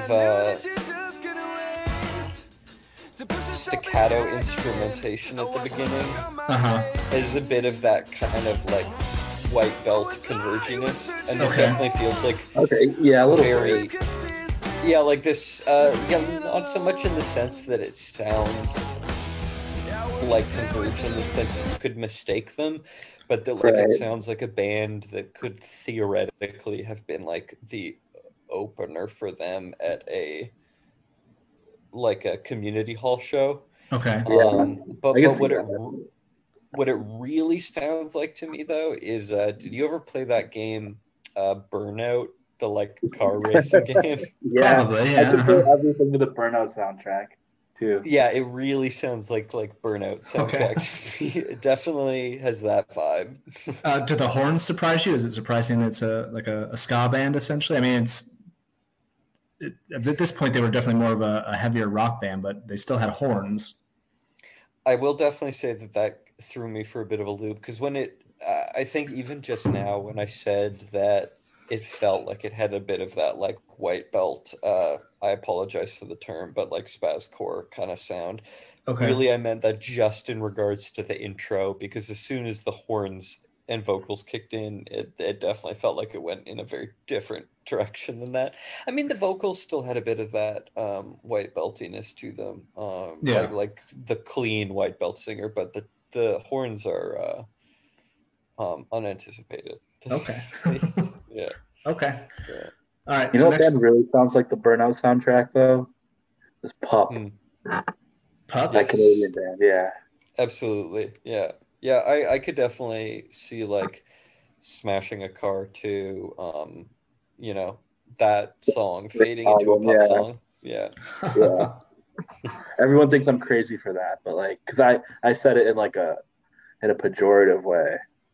Okay. No, I feel like you're right. Yeah, but I'm not wrong. It sounds like the Burnout soundtrack. Yeah, no, I mean, like, there was some good stuff on those games. Yeah. Oh, like, sure, yeah. Yeah, whether you mean it pejoratively or not, it's just accurate. Like, yeah. This, I'm excited to get onto this one. This one I had a lot to say about. Firstly, that like, that's like I didn't actually look to clarify whether or not this is the case, but my first reaction looking at this was that I was like, that's the Smashing Pumpkins, baby. Oh, I didn't like this. this really looks like that cover to me. Is that Melancholy and the Infinite Sadness, I think? Yeah, that's the one. It's got the same sort of artistic style with the face. That's a really Coheed Cambria font, though. So before we get too far on this, just for the listeners, we are talking about Steel Train, Twilight, Tales from the Prairies of the Sun. And I'm kind of hoping to stump you with this one, but I don't actually know what this aesthetic might say, so maybe you'll once again kind of nail it. But yeah, is this the cover you're talking about, Marsden? Okay, yeah, she's not even a baby. No, it's not a baby, but the face is very similar. But like, yeah, it has like between the font and the kind of like cherubic imagery and then the planets, they both have a similar vibe. But to me, aside from reminding me of that one, this also kind of gave me sort of the energy of like, do you guys remember when like I don't know, I feel like steampunk aesthetics played a much bigger role in indie music at one point in time? Yeah, absolutely.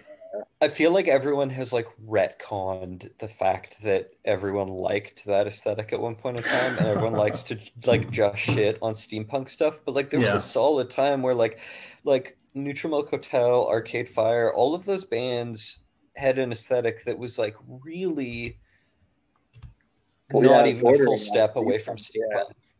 For sure. Even like, I can't say I was ever into that aesthetic at all, but yeah, totally a lot of people did. Yeah.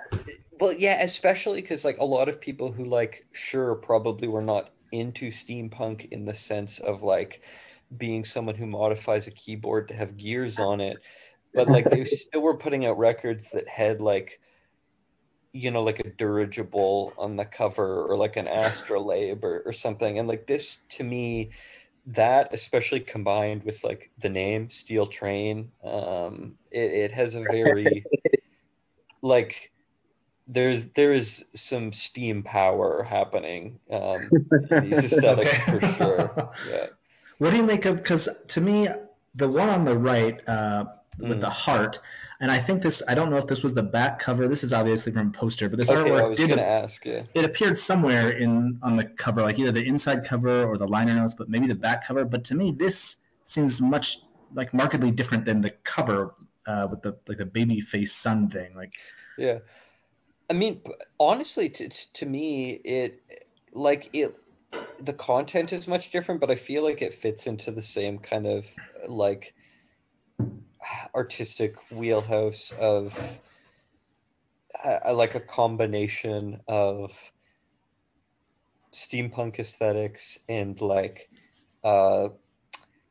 Quebecois film festival like bric-a-brac animation imagery. I mean, unless you're someone who like grew up watching francophone animation from French-speaking Canada, you probably don't know what I'm speaking to. No. But like for anybody who grew up with any even like passing familiarity with Quebecois animation, you probably know exactly what I'm talking about when I say that like this imagery looks very very much like Montreal Film Festival energy to me. All right. Okay, so are we ready to listen to it? Yeah, I am imagining it having accordions and hurdy-gurdy. Okay. Okay. All right, this is the song Better Love from Steel Train.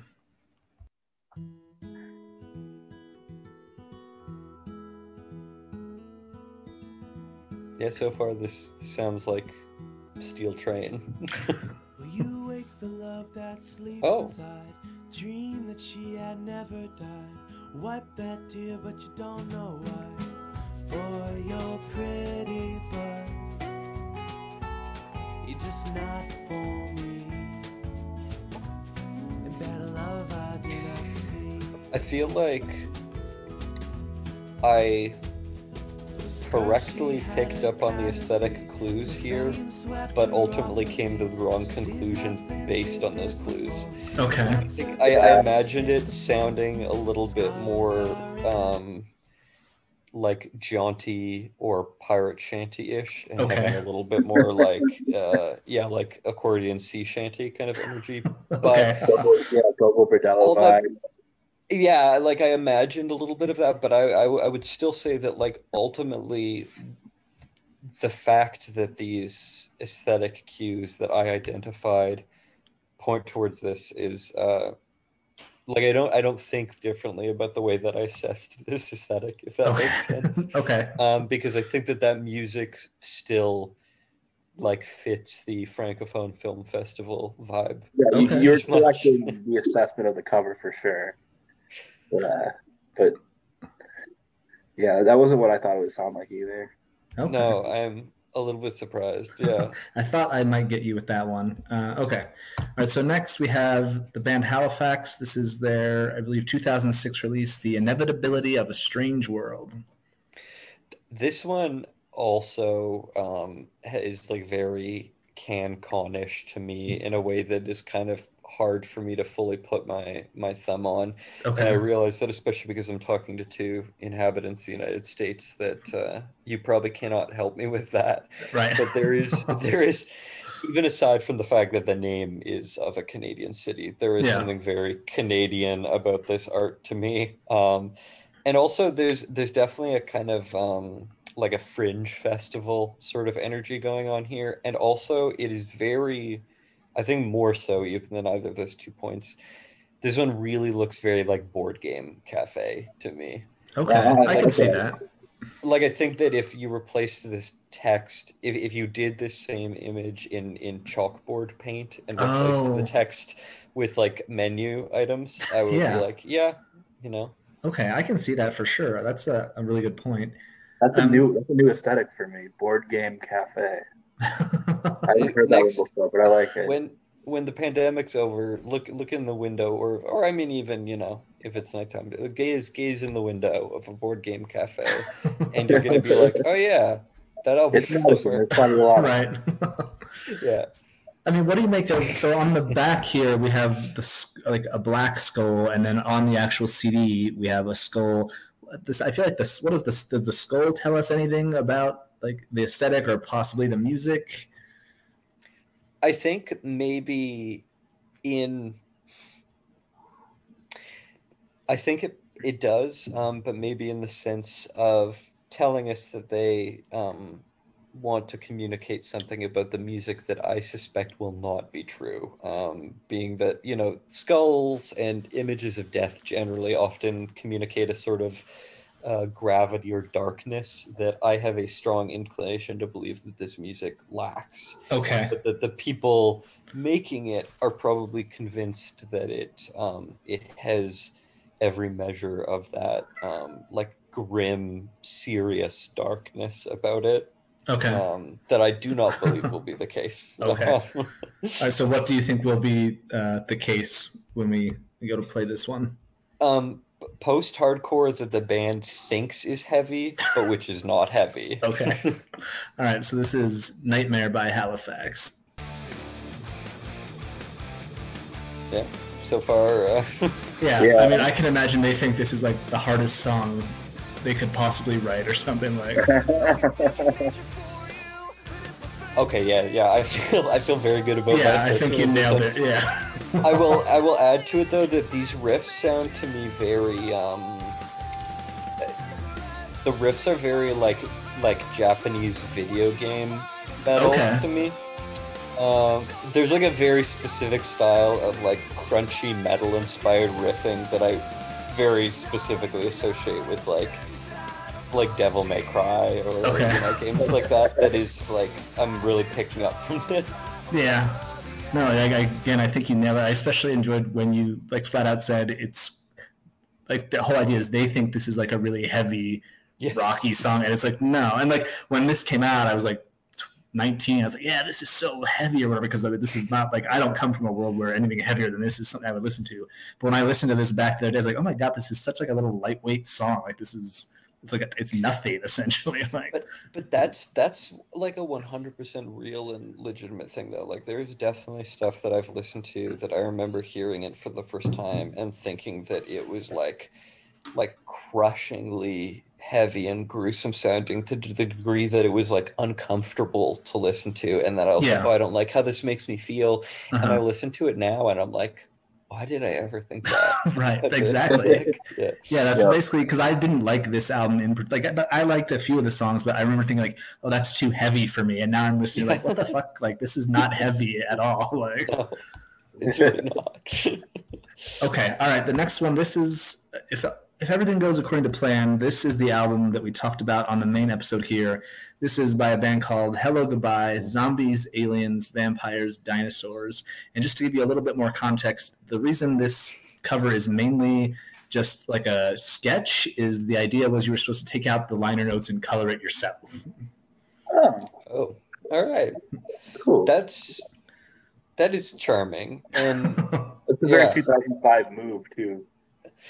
Very 2005 move. And to that point, Brian, literally what I was going to say is that I feel that this album art looks like every CD of every band that was on the same bill as a different band that I was going to see circa like 2005 to 2008. Like this really has the aesthetics to me of like showing up to like a community center way too early because I'm 13 or 14 and I like have to take the bus there and I overestimate how long it's going to take and I get there and it's like 2 hours early, so I'm just kind of like trying to keep busy by looking at what's on the merch table or something. And like this is what the band who for some reason has set up their merch 3 hours before anyone is going to play. They have a lot of this CD. They're like a lot of copies of it, and they're not in plastic jewel cases. Like they're just in that plastic slit. Oh yeah, not even the fold out one, but like the cardboard one that's just like there's just like an envelope basically. That's they would have like an absolutely massive stack of them there. Okay.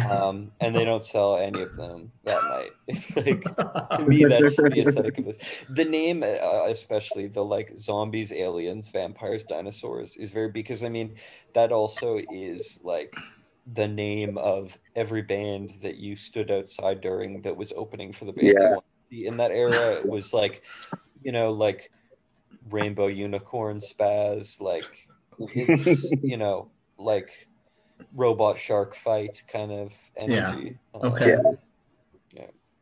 Okay, so 4 of those things. So like, what do you think? What is this going to sound like? That's a little bit hard for me to answer because it sounds like things that I can identify but that I've never heard. Like I know looking at this that this must sound like. That is am I correct in thinking the name is Robots versus Sharks? That's a band, right? That sounds familiar. I'm pretty sure that's a band. Bear versus Shark, that's a band. Maybe it's something like that. Suffice it to say, I have not heard that band, but I know by looking at this that it sounds like that. Okay. Like I know it sounds like something I've never heard. Okay, so the first time I saw this band, they were definitely opening for like 5 other bands. Interestingly enough, this song that we're going to listen to from the album, Hearing Your Arms, is probably the most successful song that Drive-Thru Records ever put out. It reached number 14 on the Hot 100, and let's give it a listen here. I'm imagining like post-hardcore with a synth player. Damn you.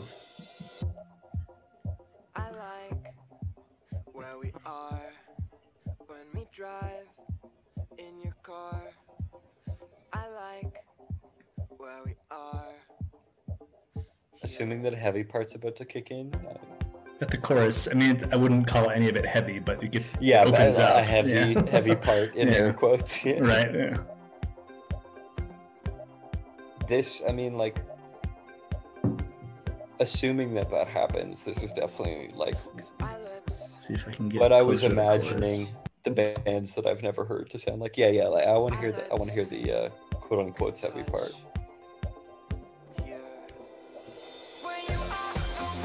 Yeah, this is exactly what I thought, You nailed the synth part too, so. I'm glad that I managed to get that in just before. Just before we started playing it. You're like, and also there's going to be a synth. Okay. All right. It just came to me. I knew somehow. Yeah, it sounded exactly like something you've never heard before, yet you knew exactly what it would sound like. Yeah, I mean, truthfully, like I'm not gonna go listen to whatever Versus Shark it is, but like right. I do still have a conviction that like that's very probably what it sounds like, and it would be hard to convince me otherwise. Okay, up next we have I Am the Avalanche, their self-titled album, and here we have the artwork. Marsden, what do you think? So I'm into this cover art, although I don't know if I'm necessarily into what I think that it says about the band. And what I mean by that is that like this, obviously they're going for a like 1940s radio play on record sort of aesthetic here. It's definitely got a little bit of a like, radio adaptation, but eerie comics or, comics code era horror compilation stories, like early, tales of horror, tales from the crypt kind of stuff, like all of that sort of like mid-century pulp horror aesthetic is obviously a point of reference here. And up top, a unique stereophonic experience. It's definitely like invoking a deliberate sort of retro aesthetic. And why I say that I like it, but I don't necessarily know if I like what it tells me, is that it has largely been my experience that as someone who's like very much a lover of the aesthetics of that era, I find that more often than not, artists and musicians especially that are like consciously referential to that era tend to not be to my taste. And I think tend to make me feel very alienated, because it's usually stuff that I think is disagreeable, and then I feel upset and confused because I'm like, clearly these people like the same aesthetic reference points as me, but I don't like what they're doing, and what does that say about me? But in terms of the sound, I'm trying to see what else I wrote down here. I said I said probably more generic post-hardcore on, I said, the softer, more musical side. Which is to say, like, bands that I think maybe strained the definition of post-hardcore by not having any like rawness or heaviness or aggressiveness. If that makes sense. Yeah, that does. Okay, this is song Dead and Gone by I Am the Avalanche.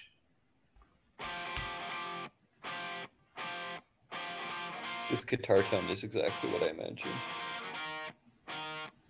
As is this progression.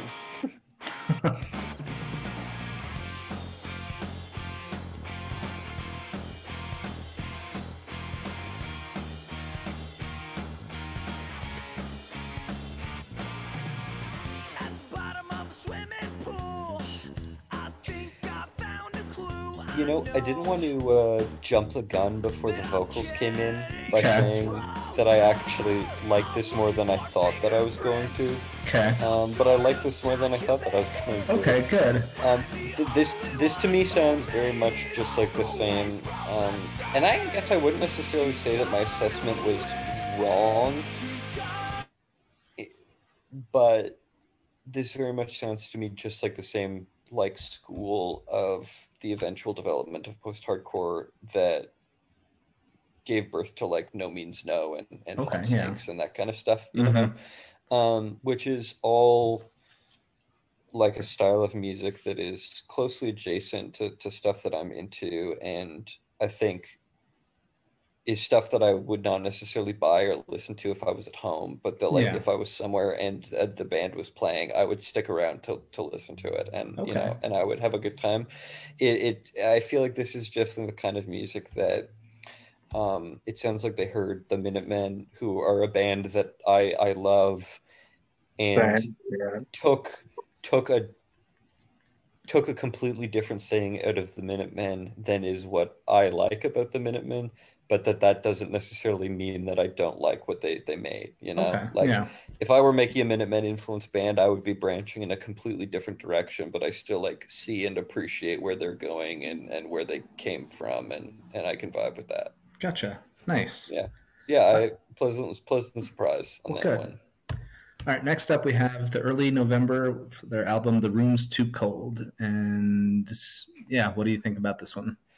I think jumping back to my assessment of one of the previous ones as being a band that like probably thinks that they sound heavier than is actually the case. I have a sort of similar assessment of this one, but more specifically, this seems like a band that like feels like they're very serious. Okay. This is a very like this is a band that self-consciously believes that they're in their more mature phase of songwriting, whilst simultaneously making music that sounds like Hawthorne Heights, or maybe like at best like Alexis on Fire, you know? Okay. Who also, and I mean, even like, I think that they are, and I mean, like, I'm going to get deported if I say that I don't like that band, but I would say that there are things that I don't love about Alexis on Fire. Okay. But that I think that, yeah, but that they are a band that I truly do think have a lot of like skill and talent behind them, and that there are a lot of things that they do well. But one of the reasons that I've always struggled vibing with it is because it does feel very, very serious in a way that I do not think is necessarily deserved. Like, I don't think that they have the gravity in what they are making artistically to be as self-serious as they appear to me from the outside.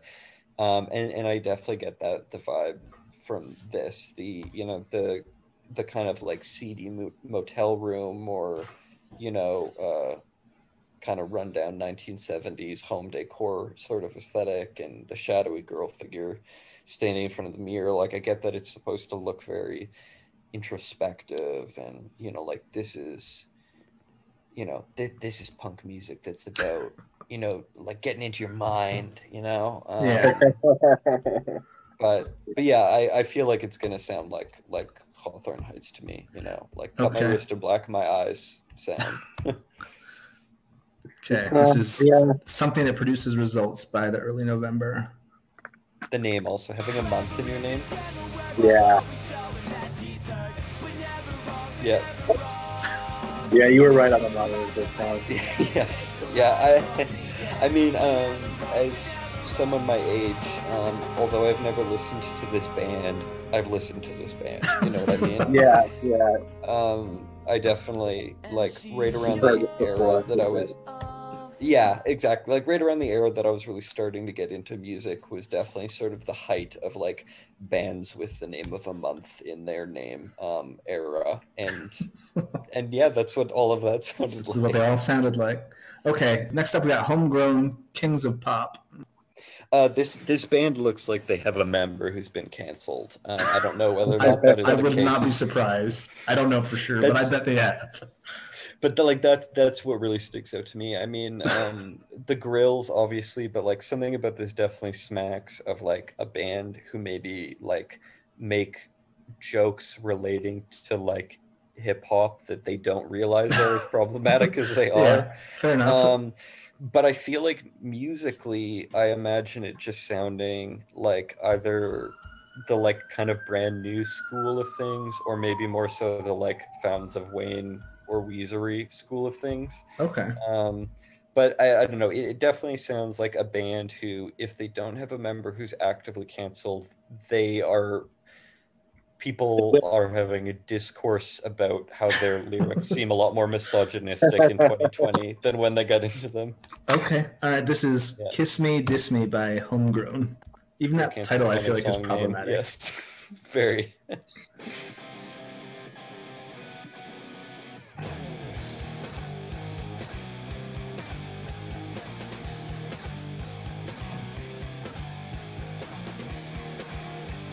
This riff is good, but it still sounds canceled. Right. Yeah. I'm sure the lyrics are canceled if I remember correctly. Yeah. There's a slight stank on the guitar, on that riff. Exactly. That canceled vibe. Yeah, the stank of being called to task and held accountable.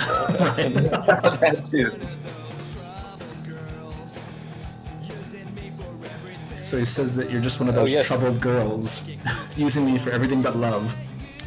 Yeah, I feel like if I don't want to say it before you guys say it, but I feel like I was on the mark with this one again. Also, yeah, I think. Oh yeah, this chorus also is like very on point. I also think I might have heard the lyric. Did he say? Yeah, let's pull up the lyrics here for a second. I'm trying to remember now. I think that the lyric just before the ones that you came in on, Alex, was one that stuck out to me as like, so, I don't want to sit next to you. I can't believe you called me so soon. Don't try to justify what you did to me. You're just one of those troubled. That's the one. Okay. That's the one. Don't try to justify what you did to me. Seems like if I had to like write what I thought the thesis for this band was, that seems, yeah, those are some really gaslighting. The second verse, he says, I can't believe I did it all for nothing. Now I'm bitter. I can't take no more. Don't blame this on your bad childhood. That doesn't justify what you did to me. Oh my God. Yeah. Canceled. It's funny. Someone needs to It's funny that you zeroed in on that part, because just before you read it, I was gonna say that like this really has like bitter after breakup energy. Right. Yeah. The last one here, we got Dave Malillo with his EP "Talk Is Cheap." So this cover art and font, as well as just the man's name. I mean, I assume that this is their person's name, I should say. I assume that this is their actual legal name. I would assume so, yeah. I figure. But why I mention that is because their name, to me, goes very much with the cover art, in that they suggest to me someone who was in like screamo bands who is trying to start a career as a folk artist. Okay. It definitely has like I'm imagining it sounding maybe like City and Color, kind of. I mean, definitely that V-neck had the energy that I just described. Yeah, the V-neck right here. When you Google that, that has very strong. Played in like a Christian screamo band. Exactly. And I mean, tying back to the previous band, that image also does have strong, like, person who has allegations against them energy. But, okay. All right. Let's take a listen. This is Knights of the Island Counter, which is an idiotic name. Oh, yeah. I guess that's supposed to be like a Dungeons and Dragons joke. Okay, well, that's why it went over my head then. Let's get out of the intro here. Oh, yeah. Now, I Googled him because I think you may be actually right that he was in some sort of really hard band before, or maybe after this, but like, I don't know how you do that, but it's okay. This sounds like, especially these... He's supposed to be like the next Dashboard Confessional is how Drive-Thru kind of build him. Yeah, absolutely. I can see that for sure. Or even like, this definitely has some like Taking Back Sunday energy. A little bit. And definitely not quite as heavy as that, but yeah. For sure. More like vocally. I mean, There's... I'm grasping at the 13-year-old version of myself in my head, because like there's a song just on the tip of my brain that that